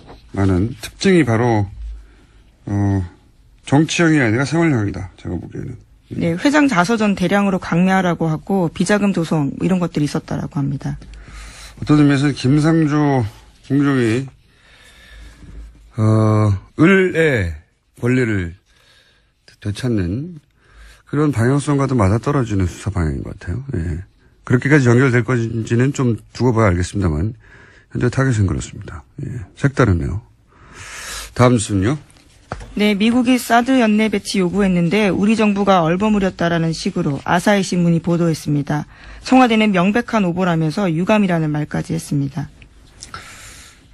요즘 이 외신 중에 이제 일본발이나 일본과 가까운 미국 싱크탱크 관계자들의 발언, 이거 굉장히 많이 보도돼요. 네. 몇 번 다뤘었는데, 뉴스를 보자마자 이제 생각나는 게. 왜냐면 일단 사드 관련해서는 일본은 하루빨리 배치하라는 게 일본 정부의 입장이거든요. 왜냐면 그 레이더에서 오는 정보를 원하니까, 일본에서는. 네. 근데 일본의 이해가 담긴 기사들이 요즘 일본의 이해가 담긴 건 줄 모른 체 혹은 알면서도 외면한 채 나오는 기사들이 많은데, 미국 싱크탱크 얘기를 좀만 더 하면, 제가 지난주 여기 꽂혔어요. 그, 싱크탱크나 아시아 담당 관료들이 일본에 의해서 어떻게 관리되는지, 어떻게 일본의 이해가 그 사람들을 통해서 반영되는지 우리가 알아야 해요. 왜, 대표적인 예를 들어볼까요? 그, 미국의 NSC 아시아 담당 보좌관, 매튜 포틴저라고 있어요. 지금 현재. 얼마 전에 한국 갔다 왔고, 이제 우리나라에 왔다 가면서 남긴 기사 제목은 한국의 민주주의가 질투난다. 기억나세요? 네, 그 사람입니다. 아시아 정책을 결정하는데 중요한 사람이죠. 근데 이 양반이 얼마 전에 일본 외교부죠. 그, 외무성의 부대신 소노우라 겐타로. 이 사람에 의해서 이름이 언급된 적이 있어요. 이 푸틴저거. 한국에 관한 얘기를 하면서 푸틴저 얘기를 한 적이 있는데, 무슨 얘기했냐면, 위안부 합의가 불가역적이다. 바꿀 수 없다는 거죠. 일본은 합의대로 하고 있다. 이런 말을 겐타라고 했는데, 그러면서 푸틴저도 그러한 위안부 합의에 대해서 잘 이해하고 있다. 한마디로 말해서 이 위안부 합의에 관해서 현 아시아 담당이 일본 편이다. 이런 얘기를 한 거거든요. 지난주부터 이제 계속 싱크탱크 얘기하면서 부소장 마이클 그린 얘기했지 않습니까? 일본은 아주 능통한 사람이고, 일본 통을 아주 유명한 사람이에요, 이 워싱턴에서. 일본도 인정하고, 일본 통이라고. 근데 이 양반이, 미국과 일본의 미래 지도자 육성 프로그램, 이런 걸, CSIS, 자꾸 거론되는데, 여기가 제일 유명한 외교안보 싱크탱크예요, 미국에 있는, 워싱턴에 있는. 근데, 그러니까, 일본과 미국의 미래 지도자를 육성한다 이거예요, 여기서. 근데, 거기 돈을 댄 게 또, 지난주에 얘기했던 사사카와 재단이에요. 이 재단 설립자가 일본 구구라고 하는. 이 얘기를 왜 하냐면, 이 매튜 포틴저라는 사람이 일본 외무성이 언급했던, 위안부 관련해서 우리 편이라고 언급했던, 강력한 대북 제재를 공개적으로 얘기한 적이 한 번 있어요. 최근에. 아주 강력한 대북 제재를. 근데 그 자리가 어떠냐면 이 사사카와 재단. 돈을 대주는. 그러니까 대표적인 외교안보 싱크탱크의 핵심을 키워냈고 그리고 돈을 대주는 일본 재단이 사사카와 재단이에요. 이 재단이 주최하는 포럼에 매튜 포틴저가 가서 그런 말을 한 거예요. 그러니까 무슨 얘기를 하려냐면 말이 길어졌네요. 짧게 끊을게요, 이제. 그러니까 우리 보수 매체들이 받아쓰는 사람들의 멘트들이 그런 관련한 싱크탱크 관계자들이 일본이 관리하고 그리고 일본 이해가 반영된 그런 전문가들이 많다는 겁니다. 그래서 그런 사람들의 입으로 거꾸로 한미동맹의 이야기를 듣는 경우가 많거든요. 일본 이해가 반영된. 생각해보면 되게 심각한 거예요. 일본은 이런 미국 싱크탱크를 관리한 지 오래됐어요. 아주. 오래됐고. 예를 들어서 이런 사사카와 민간재단이거든요. 민간재단이 쓰는 돈이 우리 외교부가 쓰는 돈이 100배가 넘어요. 이런 데 관리하는데, 제가 알기로는. 우리도 이걸 해야 한다. 이 얘기를 하려고 하는 겁니다. 예산 좀 많이 들여서, 이런. 썼던 부분이 추가돼 있었습니다. 범죄 수익을 은닉한 혐의는 작았고요. 업무방해가 좀 컸는데 그게 업무방해, 공무원들의 공무 집행을 방해했다는 그런 혐의였습니다. 최근에 이제 1심 판결이 공법으로 났으니까. 네. 재청구의 가능성이 조금 생긴 것 같긴 한데, 그런데 이제, 이번에 영장을 기각하신 그 판사가 고영태 씨는 영장을 발부를 했어요. 그래서 네네. 비교하기가 좋을 것 같아서 고영태 씨의 발부 그리고 정유라 씨의 기각 이걸 딱 같은 선상에 놓고 비교하기가 좋을 것 같아서 제가 이제 이 사례를 여쭤보는데 고영태 씨가 영장이 발부됐었는데 그때 같은 판사가 영장을 발부한 사유는 뭐였습니까?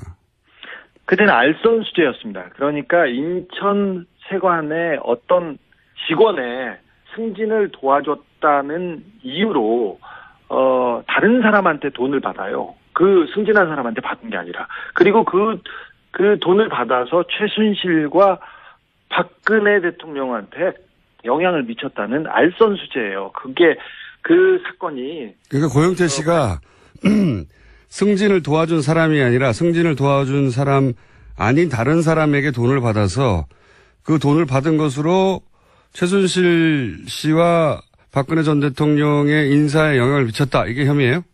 네, 그렇습니다. 굉장히 복잡하죠. 그런데 이 사건 관련자 5명, 6명 가운데 처벌받은 사람은 고영태뿐입니다. 그런데 이 알선 수재는 무죄 가능성이 크고요. 유죄가 나와도 집행유예 사안입니다. 그리고 다른 건 같은 경우는 경찰에서 이미 수사해서 무혐의한 거를 함께 기소했습니다.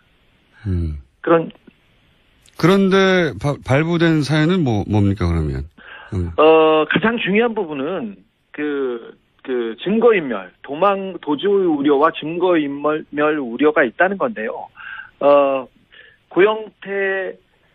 고영태는 검찰 수사를 도운 인물입니다. 30번 이상 검찰이 불렀을 때 가서 수사를 도왔고요. 주말에 전화를 몇 통 안 받았다고 구속영장이 청구됐어요. 반면에 정유라 씨는 해외에 도피했지 않습니까? 그리고 송환을 피하기 위해서 수십억을 들여서 재판을 했습니다. 그리고 망명까지 하려고 했던 인물입니다. 그런데 같은 판사님께서 정유라는 도주 우려가 없다고 하고 고영태는 도주 우려가 있다는 이유로 영장을 발부하고 기각했습니다.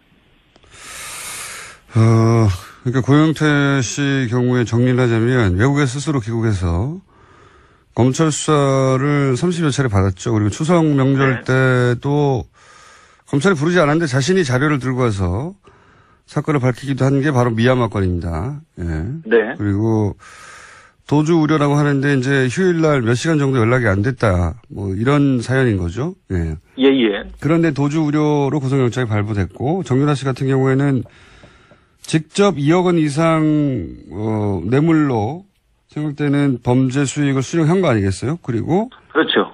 20억이죠 최소.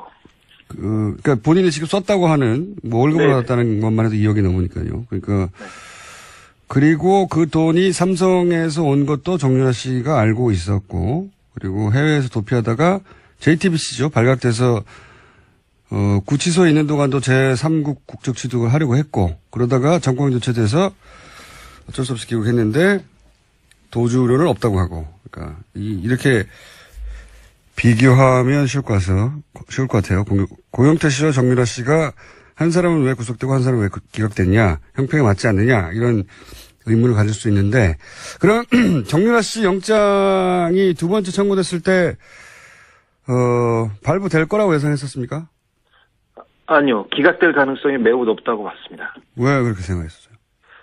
정유라 씨는 삼성 뇌물 사건의 핵심 당사자이자 그 자체가 증거입니다. 그리고 직접 말세탁을 했다는 정황이 나왔는데 정유라가 구속될 경우 이재용 재판에 직격탄이 될 가능성이 컸습니다. 그래서 정유라 영장은 기각될 것으로 봤습니다. 그리고 뭐 삼성이 관련됐다고 해서 무조건 기각되는 건 아니잖아요. 이번에 그 국정농단 사건을 자세히 이렇게 들여다보면 삼성 관련 영장은 계속 기각되고 있습니다. 그리고 예를 들어서 이번에 예를 들어서 승마협회 회장으로 독일로 날아가서 정유라를 직접 지원했던 박상진 사장 있지 않습니까? 이 사건을 모두 다 알고 있는 박상진 사장이 삼성전자 영장이 기각됐고요. 그다음에 이재용 부회장 주변에 통화 내용 수사를 위해서 통신영장이 청구됐었는데 거의 대부분 기각됐습니다. 그리고 이재용 구속을 앞두고 고위 검사와 우병우 그 전 수석의 통화 내역 조사도 영장 기각으로 막혔습니다. 통신영장은 대개 수사를 위해서 내주는데 삼성 관련해서는 그래서 대통령은 여기에 대해서 모른다고 그랬겠죠? 네, 관세청장 인사가 최순실 씨 개입했냐라는 검찰의 주궁에 전혀 모르고 놀랍다라고 진술했다고 합니다. 최순실 씨가 그럼 임명장을 따로 줍니까? 말이 안 되는 거죠. 최순실 씨가 임명을 할 수는 없어요. 예, 개입을 할 수는 있지만. 저희가 확인했던 안종범 전 수석의 수첩에도 보면 관세청 인사 개입했던 부분들이 있거든요. 네. 대통령이 모른다라고 말하는 부분들이 말이 안 되는 거죠. 의아하죠.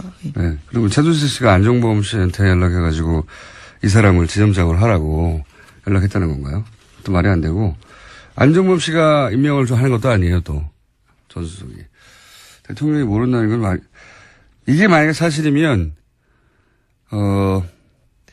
만약에 박근혜 전 대통령이 이걸 몰랐다고 하면 뭐 저는 그건 말이 안 된다고 생각하지만 그럼 대통령이 따로 있었던 거죠. 완전히 실질적으로도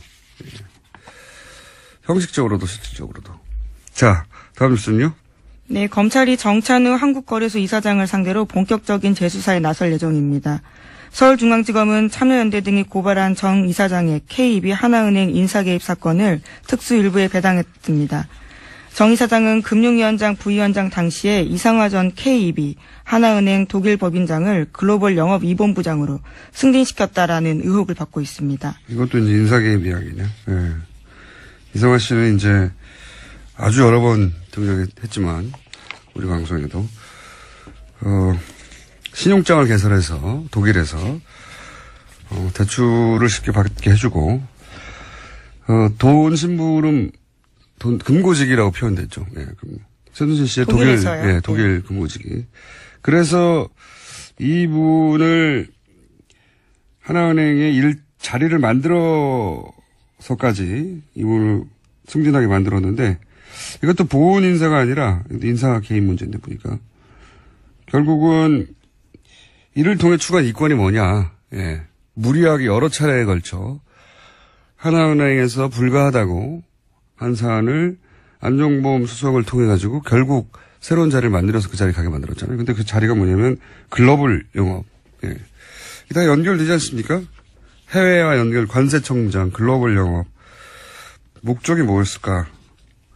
실행한 이권이 뭐였을까? 혹은 하고자 했던 그 관점에서 뉴스가 나와야 제대로 된 뉴스일 것 같아요. 최순실 씨가 박근혜 대통령 얘기하고 박근혜 대통령이 안정무 수석한테 얘기하고 안종범 수석이 은행에 전화하고 이 구조잖아요.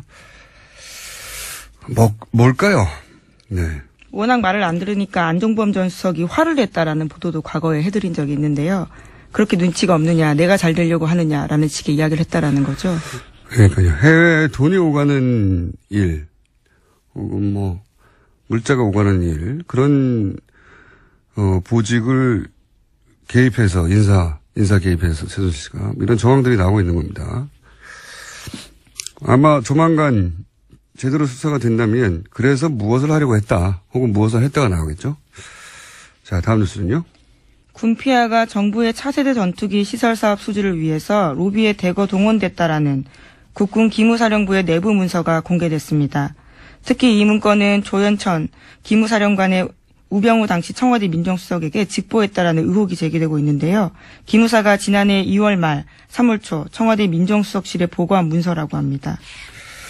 이건 뭐 요 보고 내용 자체는 전형적인 이제 방산비리. 왜냐하면 차세대 전투기 시설 사업이잖아요. 그러니까 아마도 경납고나 또는 뭐 관련 정비소 같은 관련 시설이겠죠. 예. 그러면 이거는 이제 건설공사니까 건설업체들이 어떻게 로비했느냐 하는 문서인 것 같은데 이 뉴스의 핵심은 이게 한민구 국방장관을 거치지 않고 우병우 민정수석에게 직보했다는 거죠. 예, 네. 기무사령관이 직보했다라는 겁니다. 이건 말이 안 되는 거란 말이죠. 네. 사드 배치 때도 그랬고 박근혜 정부에서 이제 주무부처 건너뛰고 청와대가 직접 보고받고 부처들은 허수아비가 되고 이런 경우가 많은데 그 구체적인 이제 문서가 나온 거죠. 우병우 전 민정수석에게 직보했다. 이거 말도 안 되는 거거든요. 국방부 장관은 몰라. 그런 뉴스가 나온 겁니다. 저희 이 뉴스를 한번 따로 다뤄볼 만한 가치가 있는 뉴스 같은데 조만간 이 문서를 입수한 의원실 측에 연결해서 네, 김혜영 더불어민주당 의원실입니다. 네, 구체적으로 따져보겠습니다. 다음 뉴스는요. 문재인 정부 출범 직후에 서울중앙지검이 첫 본격 수사 대상으로 갑질 논란을 일으켰던 미스터피자를 선택했습니다. 서울중앙지검 조세조사부는 지난 21일 미스터피자 본사인 MP그룹과 치즈를 공급하는 관계사 2곳을 압수수색했습니다. 과거에는 이제 이 정치권과 연계된 수사들 이게 이제 뭐랄까요 첫 번째 타겟이거나 아니면은 이제 상징적인 사건으로 다뤘었는데 이 사건은 그러니까 일종의 생활형이에요. 내용을 들여다보면 뭐냐면은 이제 장기 계획 수립해서 예산 대폭 증액해서 인력도 대폭 증원해서 이런 싱크탱크 혹은 관료들에 대한 접촉면도 늘리고 프로그램도 가동해야 한다. 이런 얘기를 뭐 저는 기동량 수준이지만 전문가들 모시고 조만간에 좀 다뤄보겠습니다. 이거 굉장히 중요한 내용이거든요. 우리 보수가 맨날 한미동맹 하는데 그 한미동맹에 관해 거론한 전문가가 실제 일본의 이해를 반영하는 사람이 많다는 거예요. 네. 그리고 그냥 우리는 그냥 그 입만 쳐다보고 있는 경우도 많고. 자, 갑자기 생각이 나서 최근에 한미동맹 워싱턴발 기사들이 많이 쏟아지는데 그 워싱턴발 기사들에 거론되는 전문가들이라고 하는 것이 우리 이해를 반영하는 사람들이 그러니까 적어도 우리 이해를 반영할 필요는 없는데 미국의 이해를 충실하면 되는 거죠. 그들은 미국 관료니까. 근데 그분들이 그렇게 말하는 사람들이 일본과 굉장히 밀접한 관계가 있거나 활동을 해왔던 사람들인 경우가 많은데, 이렇게 그냥 둘 수는 없다. 우리 보수가 이런 걸 놓치고 있었어요, 오랫동안. 한미동맹 이야기만 하고. 이야기가 길었습니다. 자, 제목 하나 정도 더 읽을 시간이 있습니다. 네, 서훈 원장의 국정원장이요. 이 핵심 실장 두 자리를 외부 전문가로 영입했다라는 보도도 있습니다. 핵심 실장 두 사람을? 예, 이례적이고요. 처음 있는 일이라고 합니다. 지금 국내 파트를 없애고 이제 해외, 북한 이 부분을 강화한다고 했으니까 그 부분에 민간 전문가가 발탁됐나 보죠? 예, 그렇습니다. 해외 정부와 북한 파트 책임자를 외부 민간 전문가로 들였다라는 겁니다. 국정원은 워낙 폐쇄적인 집단이라 국정원 출신으로부터 저희가 모시고 저희 방송에서 한번 다뤄봐야 되겠네요. 이게 어떤 의미가 있는 건지. 예, 해외 정보실장, 북한 실장입니다. 예, 국내 파트가 정말로 없어질 건지도 없어진다고 우선 그렇게 하는데, 선언을 했습니다. 예, 없어졌다고요. 선언을 했고 예. 지금 거기까지 가는 중간 단계인 거겠죠. 네, 워낙 큰 조직이니까. 자, 오늘은 여기까지 하겠습니다. 지금까지 시사인의 김은지였습니다. 감사합니다. 씨의 영장이 두 차례 기각됐습니다. 일각에서는 정유라 씨 영장 기각에 대해서 불만이 있는데요. 최순실 게이트 취재를 오랫동안 해왔던 시사인 주진우 기자 연결해서 이 기각권 후속 취재 이야기 들어보겠습니다. 자, 안녕하십니까? 안녕하십니까? 최순실 씨 관련 취재를 오래전부터 해왔고, 그리고 예를 들면 정유라 씨 출산 사실도 언론 보도 훨씬 이전부터 파악하고 있었던 걸로 저는 알고 있는데, 최순실 씨 관련 취재는 언제부터 했습니까? 2007년, 8년 유경재단 폭력 사건이 있었는데요. 그 배후에도 최순실이 있다고 봤습니다. 그때부터 시작했습니다. 최순실 친구를 만났고요. 최순득 씨 친구, 장시호 씨 친구를 그때 만나기 시작했습니다. 정유라 씨가 성악을 하다가 승마로 주종목을 바꿨는데요. 그때 봤습니다. 그래서 남자친구를 만나서 가출했을 때 그 주변에서 지켜보기 시작했습니다. 최순실 씨의 존재를 인정이 된 거는 2007년, 2008년 정도부터고, 예, 정유라 씨는 어린 시절부터 가까이 지켜봤다는 거죠, 말하자면. 네. 자, 그런데 이제 정유라 씨의 존재는 이제 최근에 언론에 알려지게 되면서, 최근 언론 보도는 이제 정유라 씨가 사실, 이 게이트 관련 사실관계에 대해서는 거의 모르고 어리숙하고, 그런 식으로 알려져 왔어요. 가까이서 취재해서 오랫동안 지켜본 정유라 씨는 어떤 사람인가요? 천방지축의 자기 멋대로입니다. 그래서 엄마와 욕설을 해가면서 싸우기도 할 정도니까 좀 상식에선 벗어나는 친구죠. 왕따였고요, 학교 다닐 때. 공부는 못했어요. 그리고 얼굴 컴플렉스가 하도 심해서 고등학교 때부터 큰 성형수술을 받을 정도였습니다. 엄마하고 싸워가면서. 그런데 머리는 아주 영악하다고 봅니다. 특별히 최근에 법적인 대비는 매우 잘 돼 있었습니다. 거짓말과 묵비권으로 검찰을 거의 무력화시켜가지고 거의 완벽한 대답을 내놨어요.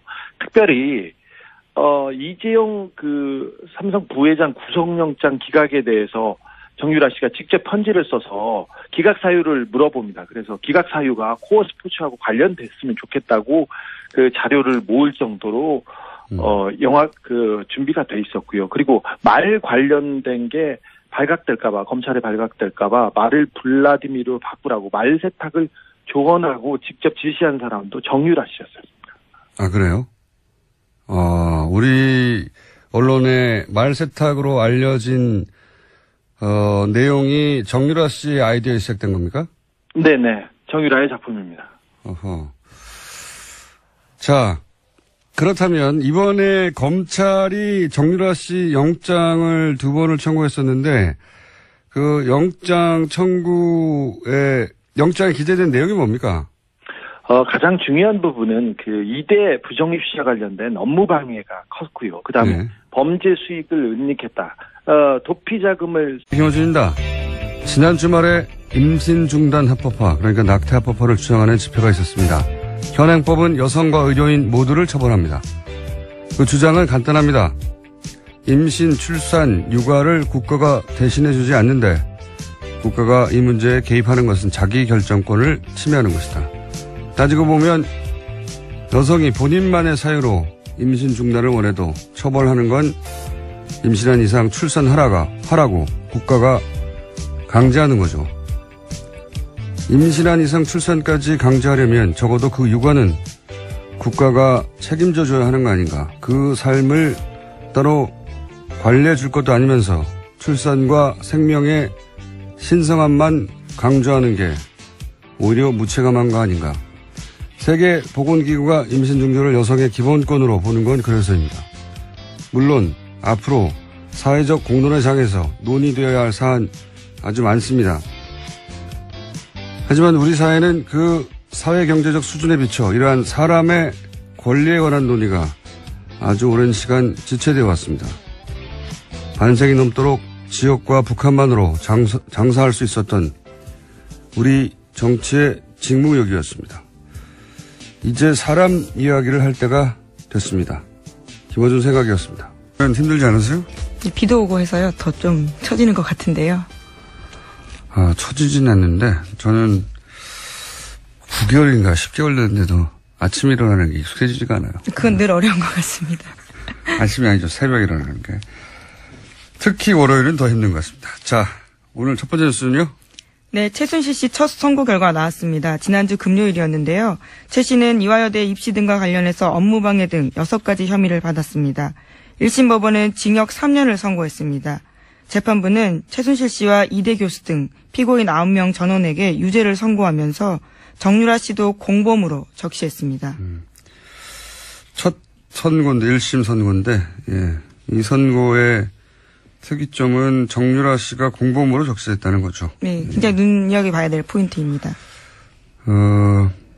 검찰이 정유라 씨의 영장을 재청구할지 모르겠는데 왜냐하면 3번씩이나 재청구하는 경우는 거의 드물기 때문에 이 대목이 일종의 단서가 될 수도 있을 것 같아요. 공범으로 적시했으니까. 자, 두 번째 뉴스는요? 네, 검찰이 최순실 씨가 관세청장 인사에도 개입한 사실을 확인했습니다. 지난해 5월 25일에 취임한 천홍욱 관세청장은 바로 다음 날 최순실 씨를 만났습니다. 그는 최 씨를 상석에 앉히고 식사 대접을 하면서 실망시켜드리지 않도록 최선을 다하겠다라고 말했습니다. 민간인이 관세청장 되기 쉽지 않으니 열심히 하라라는 최순실 씨 말에 화답한 건데요. 2015년 3월에 관세청 차장으로 퇴직한 천 청장은 1년 만에 청장으로 발탁되었습니다. 굉장히 특이한 뉴스예요. 이제 최근에 이 정권 대선과 정권 교체이기 때문에 이 최순실 씨 관련 뉴스들이 이제 뒤로 밀렸었는데 다시 이제 재판 진행되고 있으니까 조금씩 나오고 있습니다. 근데 특이한 뉴스인 것이 관세청장, 그러니까 퇴직한 사람이거든요. 민간인이 된 거예요. 게다가 관세청장은 기재부 출신들이 보통 가는 것이거든요. 그러니까 네. 여기서 이제 주목할 사항은 관세청장 자리라고 하는 곳에 왜 최순실 씨가 인사 개입을 했느냐. 이유죠, 이유. 예. 예를 들어 소방청장 인사에 개입했을 리는 없지 않습니까? 그것도 확인해 봐야 됩니다. 그러니까 관세청장 자리 인사 개입을 한 것은 거기에 본인이 생각하는 이권이 있었기 때문일 것이다. 이렇게 추론하는 게 합리적인데 그 이권이 뭐냐? 인사는 사실 지금 인사에 개입했다라는 기본 사실관계만 어느 정도 파괴된 것이고 거기에 왜 개입했느냐? 인사는 도구일 뿐이지 목적이 아니거든요. 예. 그러니까 왜 개입했냐가 문제겠죠. 앞으로 밝혀내야 될. 네, 이미 앞서서 인천본부 세관장도 개입했다는 사실이 드러났었거든요. 네. 그러니까 한두 인사가 아닌 거죠. 관세청에서는. 관세청에 관한 한 주요 인맥들, 주요 자리들을 최순실 씨가 개입해서 그 자리에 원하는 사람 앉혔다는 이야기인데 이 뉴스 핵심은 왜? 이권이 뭐길래? 이게 뉴스가 나와야 진짜겠죠, 이제. 네. 다음 뉴스는요? 네, 관련해서 그런 의혹들을 좀 설명해주는 폭로들이 있는데요. 노승일 씨의 앞선 폭로입니다. 최순실 씨가 거액을 국외로 무단 반출하면서 공항에서 VIP 대접 받았다라고 밝힌 바가 있거든요. 25,000유로 정도 들고 나가면서 신고도 하지 않고 프리패스 됐다라고 밝혔습니다.